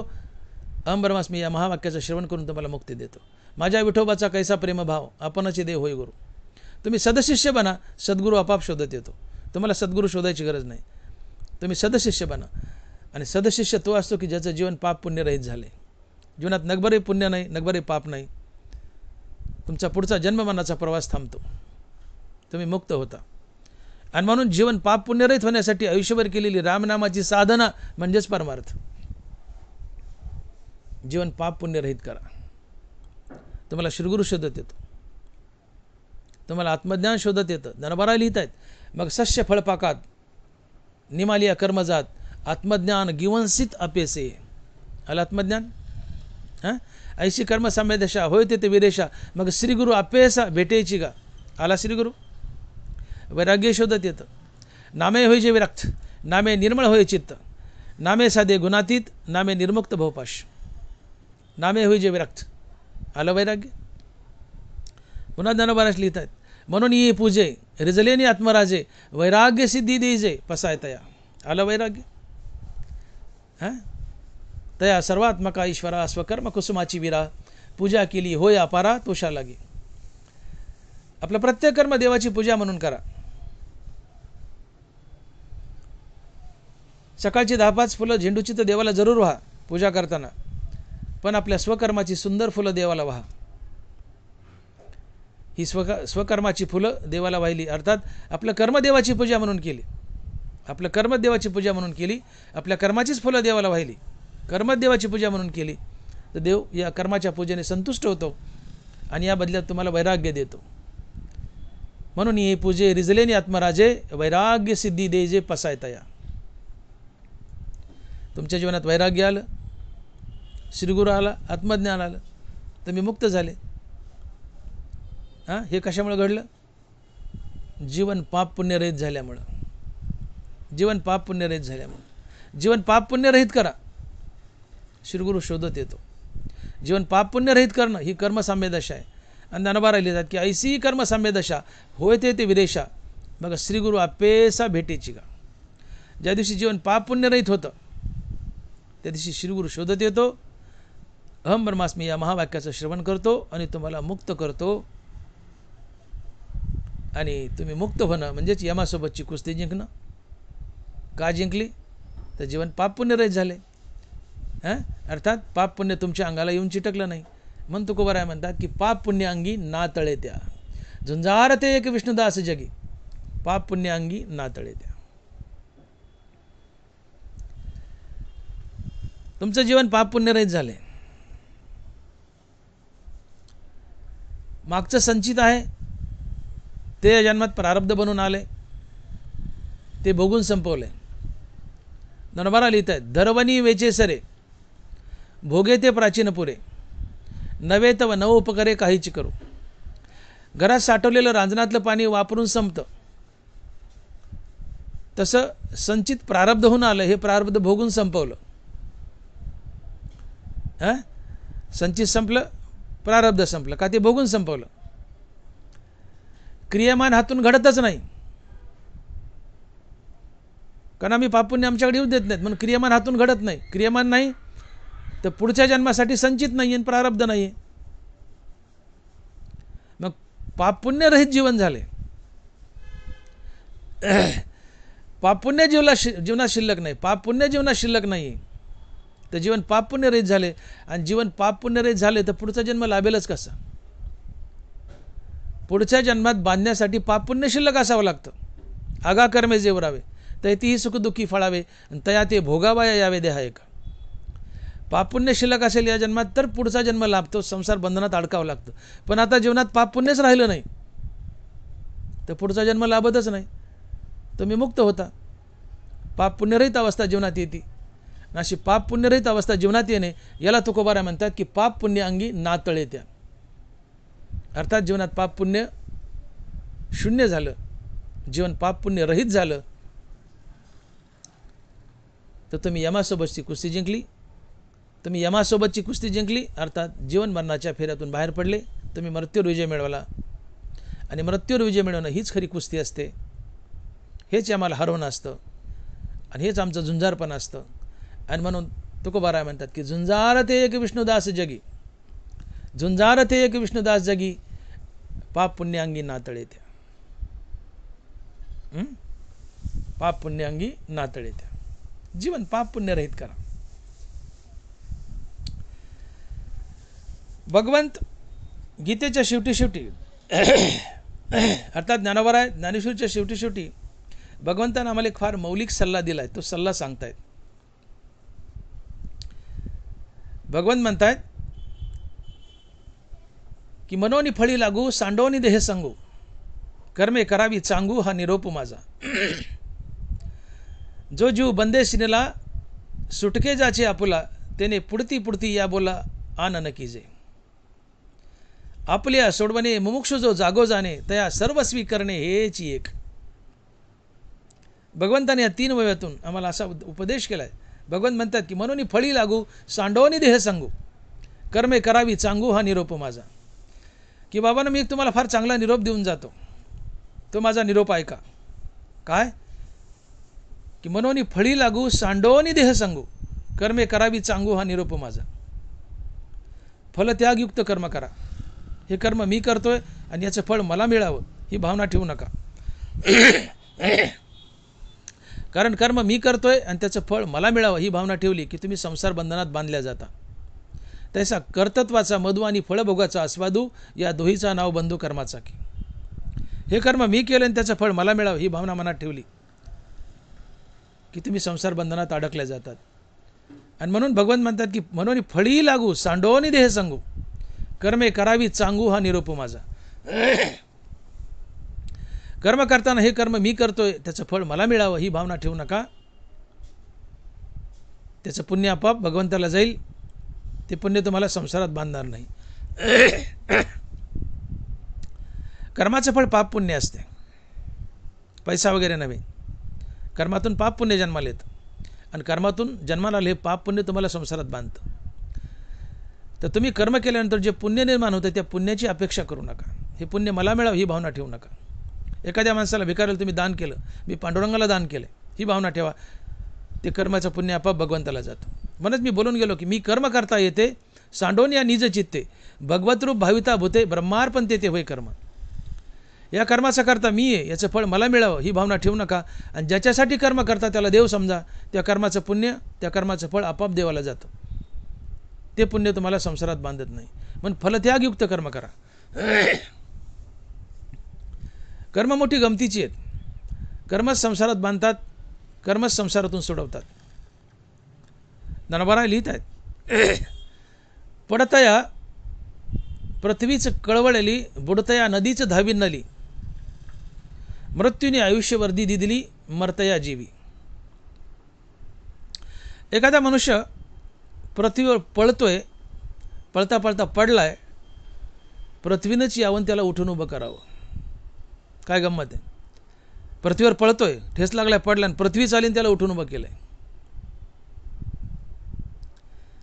एखादा मनुष्य नदीत बुडतोय, एखादा मनुष्य नदीत बुडतोय, नदीनेच यावं त्याला नदी बाहेर काढावं.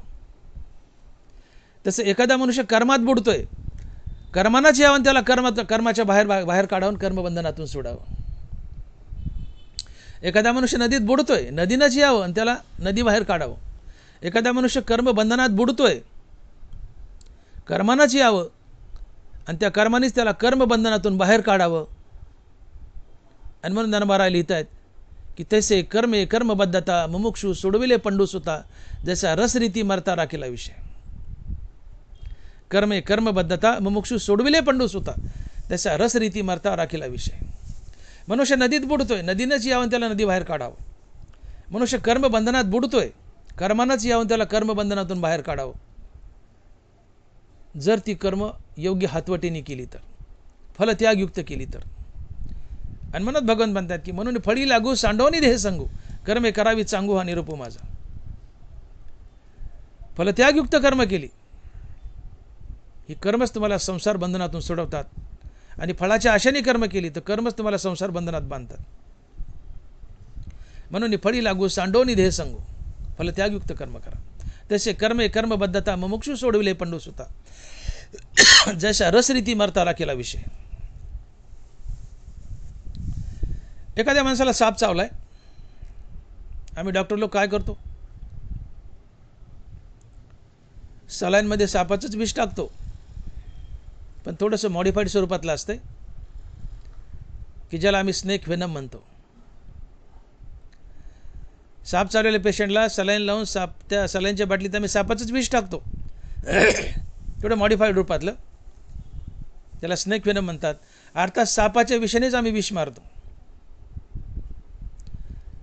तसं कर्मच कर्मबंधनातून सोडवतात. सापाचं विष उतरवतं, तसं कर्मच कर्मबंधनातून सोडवतात जर ती फलत्यागयुक्त केली तर. तसे कर्मे कर्मबद्धता मुमुक्षु सोडविले पंडूसुता जशा रसरीती मरता राखीला विषय. कर्मच कर्मबंधनात बांधतात, कर्मच कर्मबंधनातून सोडवतात. अर्थात कर्मच संसारात बांधतात, कर्मच संसार बंधनातून सोडवतात. एक जावई होता, एकदा सासरवाडीला गेला. उन्हाळ्याचे दिवस, आंब्याची रेलचेल. आता जावईच तो लाडका असतो. सकाळी आमरस, दुपारी आमरस, संध्याकाळी आमरस आणि त्यात वाटी वाटी तूप. जावायला आमरस आणि तुपाने लागली संडास. सगळं घर बेजार झालं. जावायला संडास लागली, जावायला संडास लागली, परेशान. जावायला कशाने संडास लागली, आमरस आणि त्यात वाटी वाटी तूप. आमरसापेक्षा तुपाने संडास लागली, तुपाने संडास लागली. अजुना काळ सासरा जावं एका वैद्य हाकिमाकडे गेले. तेव्हा डॉक्टर नव्हते आमसारखे MSMD. वैद्य हाकिमाकडे गेले, म्हणले वैद्यसाहेब जावेला संडास लागली. बसा म्हणले, नाडी तपासणी केली. ठीक आहे म्हणले, काही पुड्या बांधल्या दिल्या आणि म्हणले जा एक एक पुडी सकाळ दुपार संध्याकाळ तुपात खालून घ्या, खा म्हणले, संडास राहून जाईल. जावया म्हणतो मेलो आता. वैद्य म्हणतो का हो? म्हणले वैद्यसाहेब तुपाने तर संडास लागली, तुम्ही पुन्हा तुपच खायचं सांगाले का? वैद्य म्हणतो संडास नीट करायची असेल तर पुढ्या तुपातच खावं लागतील, अन्यथा राहणार नाही. सत्य पुढं शहाणपणा चालत नाही. जावया घरी आला, तुपात त्या पुढ्या खलून खाल्ल्या, संडास राहिली की राहिली संडास. संडास लागली कशाने? तुपानी. राहिली कशाने? तुपानी. संडास लागली कशाने? तुपानी. राहिली कशाने? तुपानी. संसारात बांधलं कोणी? कर्मानी. सोडवलं कोणी? कर्मानी. तैसे कर्मे कर्मबद्धता मुमुक्षु सोडविले पंडूसुता, जैसा रसरीती मरता राखीला विषय. कर्मच कर्मबंधनात बांधतात, कर्मच संसारात बांधतात, कर्मच संसार बंधनातून सोडवतात. योग्य हातवटीने केली तर याचं फळ मला मिळावं, या कर्माचं फळ मला मिळावं या भावनेने केलं तर कर्मच संसार बंधनात बांधतात. आणि कर्म फलत्यागयुक्त केली तर कर्मच संसार बंधनातून सोडवतात. म्हणून पार्था नेनसी कौतिक, हे कर्माची मोचक अपेक्षे असे. ज्ञानोबा आहे या कर्माचं कौतुक पहा म्हणले. कर्माची मोचक अपेक्षे असे. मोचक म्हणजे सोडवणे. कर्मच बांधतात, कर्मच सोडवतात. फळाची आशा धरून कर्म केले बांधतात, फळाची आशा न करता कर्म केले कर्मच सोडवतात. आणि म्हणून मनुष्य रस्त्यानं पळतोय, पडलाय, पृथ्वीने यावं उठून उभं करावं. मनुष्य नदीत बुडतोय, नदीने यावं तुम्हाला नदी बाहेर काढावं. मनुष्य कर्मबंधनात बुडतोय, कर्मानेच यावं तुम्हाला कर्मबंधनातून बाहेर काढावं, जर ती कर्म योग्य हातवटीने केली तर. तसे कर्मे कर्मबद्धता मुमुक्षु सोडविले पंडूसुता, जैसा रसरीती मरता राखीला विषय. अर्थात कर्मच संसार बंधनात बांधतात, कर्मच संसार बंधनातून सोडवतात. आणि म्हणून या कर्माचं फळ मला मिळावं, या कर्माचा करता मी आहे अशी भावना ठेवली. कर्म तुम्हाला संसार बंधनात बांधतात. पाप पुण्य जन्माला येतं कर्मातून, हे पाप पुण्य तुम्हाला संसारात बांधतं. आणि म्हणून अशा योग्य हातवटीने कर्म करा की निषिद्ध कर्म करूच नका, पाप तुमच्याकडे येणार नाही. काम्य कर्म करूच नका, पुण्य तुमच्याकडे येणार नाही. नित्यनैमित्तिक कर्म आवर्जून करा, पण त्याचं पुण्य भगवंताला अर्पण करा. जीवन पाप पुण्यरहित होतं. आणि ज्या दिवशी पाप पुण्यरहित जीवन होतं त्या दिवशी श्रीगुरु शोधत येतो, अहम ब्रह्मास्मी या महावाक्याचं श्रवण करतो आणि तुम्हाला मुक्त करतो. आणि म्हणून जीवनात पाप पुण्य दोन गोष्टीमुळे येतं. एक ज्ञानेंद्रियाचा विषयभोग आणि दुसरं बऱ्या वाईट कर्मामुळं. तर ज्ञानेंद्रियाचे विषयभोग टाळा आणि मी सांगितल्याप्रमाणे योग्य हातवटीने कर्म करा.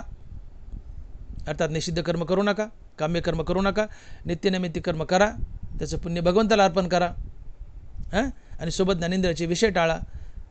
जीवनात पाप पुण्य येणार नाही, जीवन पाप पुण्य रहित होईल. आणि जीवन पाप पुण्य रहित झालं रे झालं की श्रीगुरु शोधत येतो, तुम्हाला अहम ब्रह्मास्मी या महावाक्याचं श्रवण करून मुक्ती देतो. आणि तुम्ही मुक्त होणं म्हणजे जन्ममृत्यूच्या फेऱ्यातून बाहेर पडणं, म्हणजेच यमासोबतची कुस्ती जिंकणं, म्हणजेच यमासोबतची लढाई, म्हणजेच यमासोबतचं झुंज आहे. आणि म्हणून तुकोबाराय म्हणतात की झुंजार ते एक विष्णुदास जगी, झुंजार ते एक विष्णुदास जगी, पाप पुण्य अंगी नातळे. त्या विष्णुदास झुंजार आहेत. ते झुंज देतात कोणासोबत? यमासोबत. आणि मृत्यूवर विजय मिळवतात. तर कशा प्रकारे? ते विष्णुदास आपल्या जीवनात पाप पुण्य येऊ देत नाहीत, पाप करतच नाहीत. केलेलं पुण्य भगवंताला अर्पण करतात, आपलं जीवन पाप पुण्य रहित करतात. आणि जीवनात पाप पुण्य आलं नाही, जीवन पाप पुण्य रहित झालं की श्रीगुरु शोधत येतो, तुम्हाला मुक्त करतो. आणि मुक्ती म्हणजे यमासोबतची लढाई जिंकणं होय. आणि म्हणून विष्णुदास अर्थात हरिभक्त हे झुंजार आहेत. यमासोबत झुंज देतात, यमाला हरवतात, अर्थात मृत्यूवर विजय मिळवतात. कशा प्रकारे? तर आपल्या जीवनात पाप पुण्य येऊ देत नाहीत. आणि म्हणून तुकोबाराय म्हणतात की झुंजार ते एक विष्णुदास जगी, पाप पुण्य अंगी नातळे. त्या आणि हे सगळं या विष्णुदासाच्या जीवनात का घडतं?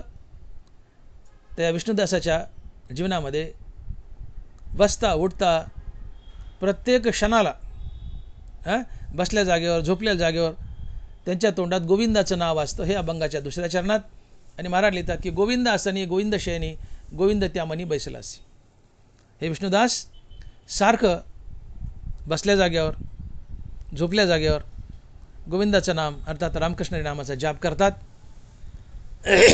आणि या रामकृष्ण नामाचा जाप केल्यामुळं कोणते कर्म करताना आपण जर ते कर्म करताना भगवंताचं नाम मनातल्या मनात घेतलं तर ते कर्माचं पुण्य भगवंताला अर्पण होतं. तुम्ही कोणतेही कर्म करताना मुखामध्ये भगवंताचं नाम आहे तर त्या कर्माचं पुण्य भगवंताला जातं. ते पुण्य तुम्हाला संसारात बांधत नाही.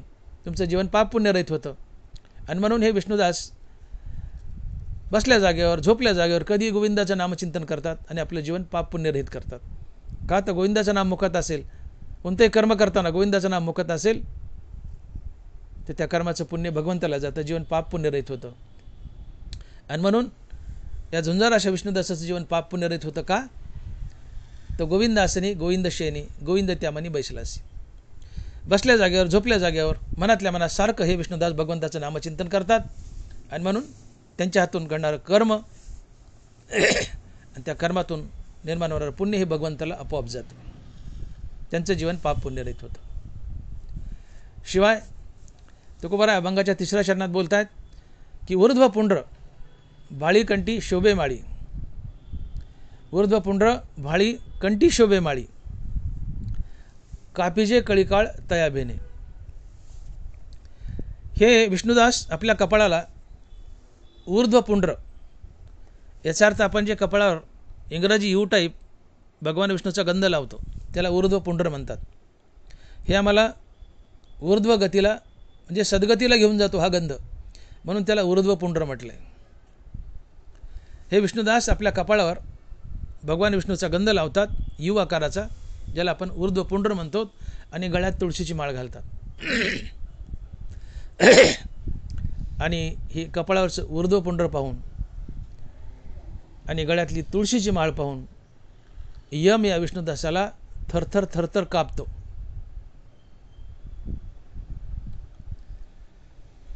मरताना गळ्यात तुळशीची माळ असावी.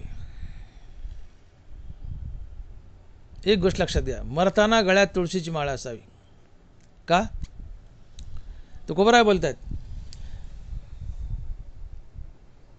जयाचे गळा तुळशीचे माळा यमपद कमळा वंदित्याच्या. मरताना तुमच्या गळ्यात जर तुळशीची माळा असेल आणि यम तुम्हाला न्यायला आलाय आणि तुमच्या गळ्यात जर माळ दिसली तर यम तुमचं दर्शन घेतो, त्या प्रेताचं दर्शन घेतो आणि भगवंताला पांडुरंगाला वैकुंठात लाइटनिंग कॉल लावतो. पांडुरंगा तुमचं गिरायक की घेऊन जा. पांडुरंग येतून तुम्हाला वैकुंठात घेऊन जातो. मरताना गळ्यात तुळशीची माळ असेल, यम न्यायला आलाय तर यम तुमच्या पाया पडतो, तुम्हाला यमलोकी नेत नाही, पांडुरंगाच्या हवाली करतून तुम्हाला वैकुंठाची प्राप्ती होते.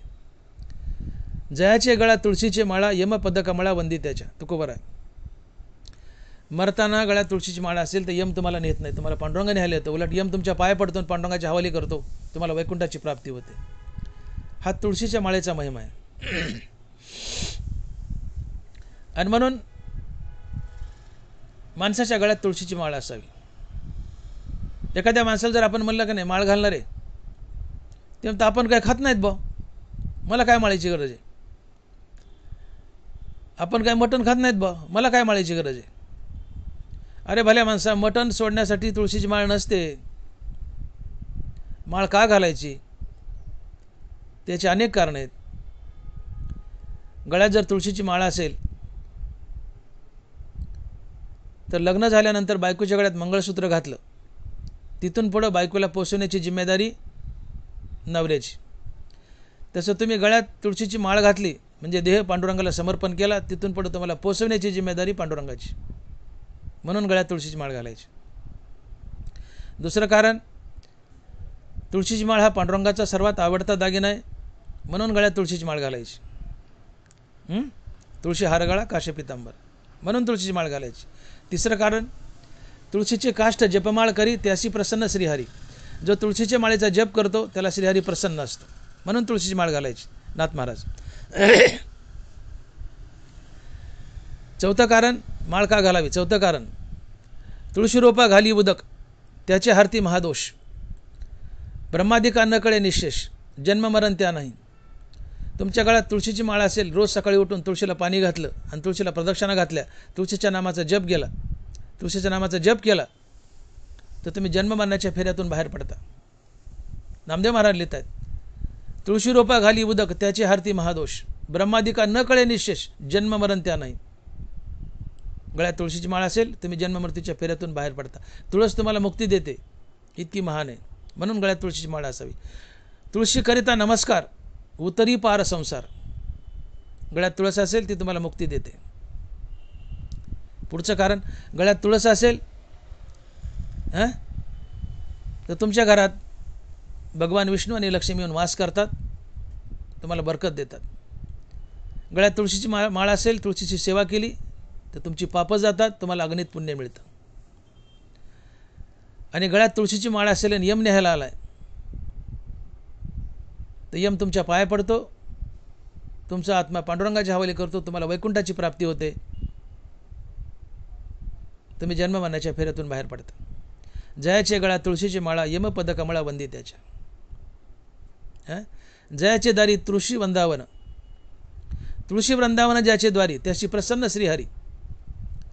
ते वर्जियले यमकिंकरी आज्ञा आहे म्हणून या. दारात तुळशी वृंदावन आहे,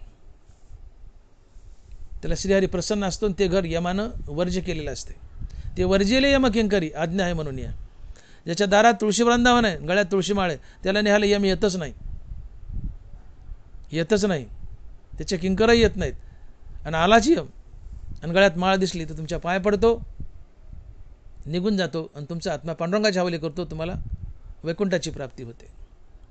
हे तुळशीच्या माळेचे महत्त्व आहे. आमच्याकडे गलिच्छ कल्पना पडल्यात की तुळशीची माळ घालायची, का घालायची, तर मटण बंद करण्यासाठी. अरे बाबा, ते खायचंच नसते, ते वसट वाईट वक्त खायचंच नसते, ते खाऊन कोणाचंच चांगलं होत नाही. मटण खाणाऱ्या माणसाला नरकाशिवाय गती नाही. नाथ महाराज बोलत आहेत, आवडी खावा या मांसा या स्वर्गाची आशा, जे करीती पशुहिंसा तया पुरुषा अद्दपतन नरकवास. जो मनुष्य मटण खातो तो नरकालाच जातो, नरकालाच जातो. मटण खाणाऱ्याला नरकाशिवाय गती नाही, मटण खायचंच नसते. आणि म्हणून मटण बंद करण्यासाठी माळ नसते. आम्ही म्हणलं का नाही, माळ घाला ना, आम्ही काय खात नाहीत बा मटण, आम्ही काय खात नाहीत बा. अरे बाबा, मटण सोडण्यासाठी माळ नाही आहे. माळ का घालाय, मी कारणं सांगितली वर 7-8, त्यासाठी माळ घालायची. आणि म्हणून गळ्यात तुळशीची माळ घाला. तुळस ही पांडुरंगानं गळ्यात धारण केली आहे. तुळशीला वचन दिलं आहे, देव तुळशीचा शब्द मोडत नाही. तो जालंधर राक्षस आणि त्याची बायको ती वृंदा, तो जालंधर हाराना गेला. मग भगवान विष्णूंनी जालंधरचं रूप धरलं. ती वृंदा पतिव्रता होती, नवरा युद्ध जिंकून आलाय म्हणून या वृंदाने नवरा समजून भगवान विष्णूला आलिंगन दिलं, तिचं पातिव्रत्य मोडलं. नंतर भगवान विष्णू ओरिजिनल रूपात आले, मूळ रूपात आले. पाहता येतं देव आहेत. देवावरती कोपली, म्हणजे देवा तुम्हाला फसवलंस, माझं पातिव्रत्य भंग केले, तुला तुला याची शिक्षा भोगावी लागेल. तिने तात्काळ जीवन संपून टाकलं. देवानं तिला वचन दिलं की जिथं तुला जाळतील तिथं एक तुळशीचं रोपटं उगवेल आणि ते रोपटं किंवा त्याचे मणी मी माझ्या कंठात धारण करेल. ती प्रसन्न झाली, तिने जीव दिला. जिथं जाळलं तिथं तिथून एक तुळस आली. देवाने ती तुळस अर्थात ती वृंदा, ती तुळस गळ्यात धारण केली. म्हणून ती वृंदा, ती तुळस देवाची प्रिय आहे. ती देवाच्या कंठात आहे, ती देवाच्या कानाजवळ आहे आणि ती देवाला हळूच सांगते, देवाच्या कानात हळूच सांगते. देवाकडे वशिला लावते, आमचा देवा, या माझ्या भक्ताच्या गळ्यात तुळशीची माळ आहे. देवा देवा आमच्या गळ्यात तुळशीची माळ आहे, म्हणजे आमच्या कंठात आहे, आमच्या कानाजवळ आहे. मग ती देवाच्या हळूच कानात सांगते, देवा हे माझं भक्त आहे, याला द्या ना मुक्ती, द्या ना मुक्ती. देवाच्या गळ्यात माळ आहे, आमच्या गळ्यात माळ आहे. आणि गळा आणि कान्यात किती का अंतर आहे, चिटकोनाच्या कानाला. मग देवाच्या गळ्यातली माळ देवाला सांगते, देवा याला द्या ना मुक्ती, हे माझं भक्त, द्या ना मुक्ती. तुळस देवाकडं आम्हाला मुक्ती देण्यासाठी वसिला लावते, वसिला लावते, आम्हाला मुक्ती मिळते. म्हणून तुळस मोक्षदायिनी आहे. गळ्यात मरताना तुळस असेल, तुळशीची माळ असेल तर यम न्यायला आला तर पाय पडतो त्या प्रेताच्या. आणि तुमचा जीवात्मा पांडुरंगाच्या हवाली करतो, तुम्हाला वैकुंठाची प्राप्ती होते. तात्पर्य, गळ्यात तुळशीची माळ आणि तुळशीची सेवा तुमचं जीवन धन्य करते, तुमचं पाप घालवते, तुम्हाला पुण्य देते, संसारात बरकत देते. तुळशीची सेवा केली तर लक्ष्मीनारायण तुमच्या घरात नांदतात, तुम्हाला बरकत देतात, जीवनात सुखसोयी निर्माण करून देतात. आणि शेवटी तुळस तुम्हाला मुक्तीही देते, म्हणून गळ्यात तुळशीची माळ असावी. आणि म्हणून तुकोबाराय अभंगाच्या 3ऱ्या चरणात म्हणतायत की विष्णुदास झुंजार आहेत, ते आपल्या जीवनात पाप पुण्य येऊ देत नाहीत आणि मृत्यूवर विजय मिळवतात. शिवाय रात्रंदिवस गोविंदाचं नाम घेतात आणि शिवाय त्यांच्या गळ्यात तुळशीची माळ असते. आणि तुळशीची माळ, कपाळावर असलेला भगवंताचा गंध यू आकाराचा, ही मुक्ती देण्यासाठी तुम्हाला सहाय्यक ठरतात. एकदा एक मनुष्य जुन्या काळी जागली असायच्या शेतामध्ये. उन्हाळ्याचे दिवस रानात जनावरं बांधायची, जागली असायच्या. एक मनुष्य त्याच्याकडे कुत्रं होतं. कुत्रं कुठं इकडे तिकडे फिरायला गेलं आणि मनुष्य आला, पाहतो तर कुत्रं नाही. म्हटलं गेला असेल इकडे तिकडे. मनुष्य आला, झोपला, तोंडावर पांघरून घेतला आणि झोपला. आता तोंडावर पांघरून घेतलं, झोपला. अर्ध्या तासाने कुत्रं आलं. आता कुत्र्याला काय माहीत हा मालक म्हणून कुत्रं भुंकायला लागलं. मालकाच्या तोंडावर पांघरून आहे, तोंड दिसाना, कुत्रं भुंकायलं, अंगावर आलं. मालकाने तोंडाचं पांघरून काढलं. कुत्र्याने मालकाचं तोंड पाहिलं की कुत्रं लाजलं आणि मागं सरकलं. कुत्रं म्हणलं, अरे हा तर माझा मालक आहे, हा माझा स्वामी आहे, गुन्हा झाला, मी मालकालाच भुंकायलोय. कुत्रं जसं मालकाचं तोंड पाहिलं की लाजतं आणि मागं सरकतो, तसं यमराज तुम्हाला न्यायला येतो. त्यावेळेस तुमचा गळा चापतो, गळ्यात माळा दिसली, कपाळावर ऊर्ध्व पुंड्र दिसलं, अंगावर शंख आणि चक्राचे श्रंगार दिसले, तर यमराज लाजतो, मागे सरकतो त्या कुत्र्यासारखा. त्या प्रेताचं दर्शन घेतो, तुमचा आत्मा पांडुरंगाच्या हवाली करतो, तुम्हाला वैकुंठाची प्राप्ती होती. ही गळ्यात तुळशीची माळ असल्याचा महिमा आहे. ऊर्ध्व पुंड्र, शंख आणि चक्राचा महिमा आहे. आणि म्हणून हे सपोर्टिव्ह आहेत, सहाय्यक आहेत. तुम्ही विष्णुदास आहात, जीवनात पाप पुण्य येऊ देत नाहीत, गोविंदाचं नाम बसता उठता घेत आहेत, मनात गोविंदाचं नाम स्थिरावलंय, यांनी तर तुम्हाला मुक्ती मिळतेच, यांनी तर तुम्ही युद्ध जिंकताच यमासोबतचं. पण याला आधार म्हणून, सैनिक म्हणून, सपोर्ट म्हणून अजून गोष्टी तुकोबारा काय सांगतात की गळ्यात माळ असेल, कपाळावर ऊर्ध्व पुंड्र असेल, आणि शरीरावर ठिकठिकाणी शंख आणि चक्राचे श्रंगार असतील, ठसे असतील, तर हेही तुम्हाला मुक्ती देण्याला मदत करतात. का? तर ही चिन्ह यमाच्या स्वामीचे आहेत. पांडुरंग यमाचा स्वामी आहे. आणि ज्यावेळेस ही चिन्ह तुमच्या शरीरावर आहेत, शंख आहे, चक्र आहे, गळ्यात माळ आहे, कपाळावर ऊर्ध्व पुंड्र आहे, यम न्यायला आल्यानंतर ही सगळी चिन्ह ज्यावेळेस तुमच्या शरीरावर पाहतो त्यावेळेस तो यम लाजतो आणि तो म्हणतात ही तर माझ्या स्वामीची चिन्ह आहेत, मग मी या माणसाला कसा नेऊ. तो उलट तुमच्या पाया पडतो, पांडुरंगाला बोलावून घेतो, तुमचा आत्मा पांडुरंगाची हवाली करतो, तुम्हाला वैकुंठाची प्राप्ती होते, तुम्हाला मुक्ती मिळते.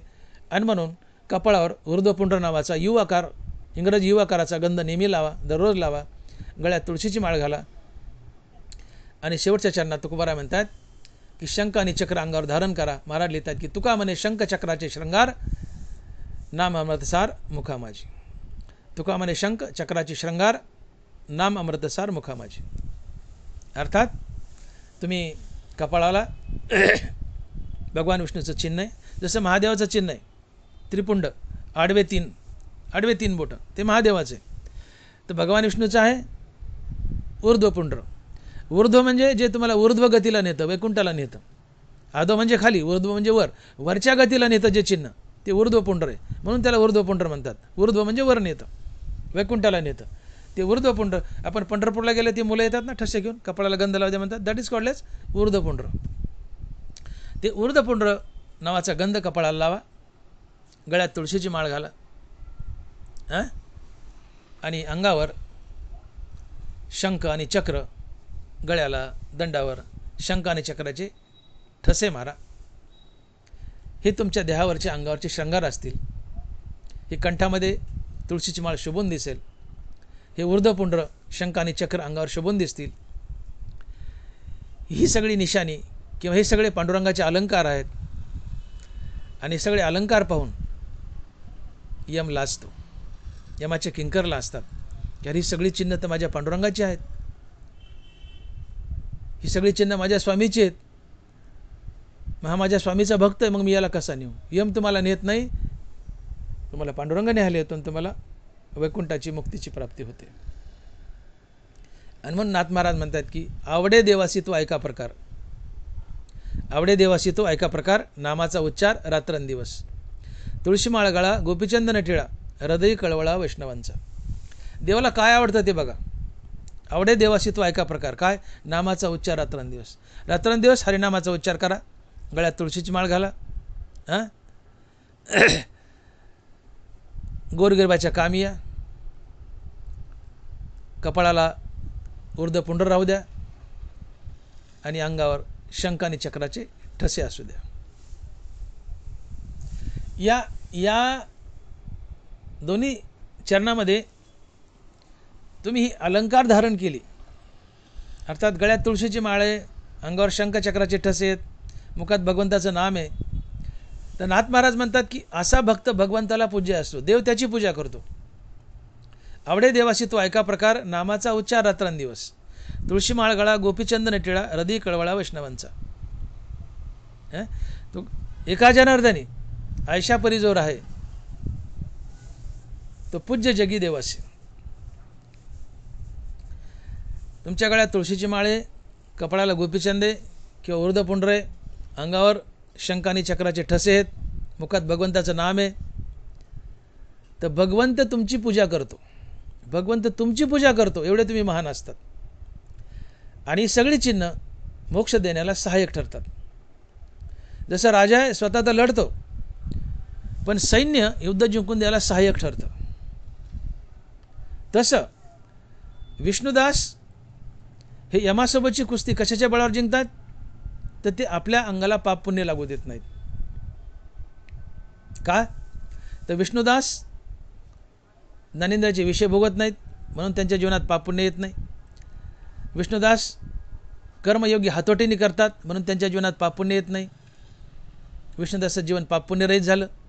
विष्णुदासाचं जीवन पाप पुण्यरहित झालं म्हणून त्यांना मुक्ती मिळते. आणि मुक्ती मिळणं हे झुंज आहे, हे युद्ध यमासोबतचं. तुम्ही मृत्यूवर विजय मिळवला, यमाला हरवला म्हणजे. आणि म्हणून विष्णुदास आपल्या जीवनात पाप पुण्य येऊ देत नाहीत. आणि पाप पुण्य जीवनात आलं नाही की तुम्हाला श्रीगुरु शुद्ध देतो, मुक्ती देतो.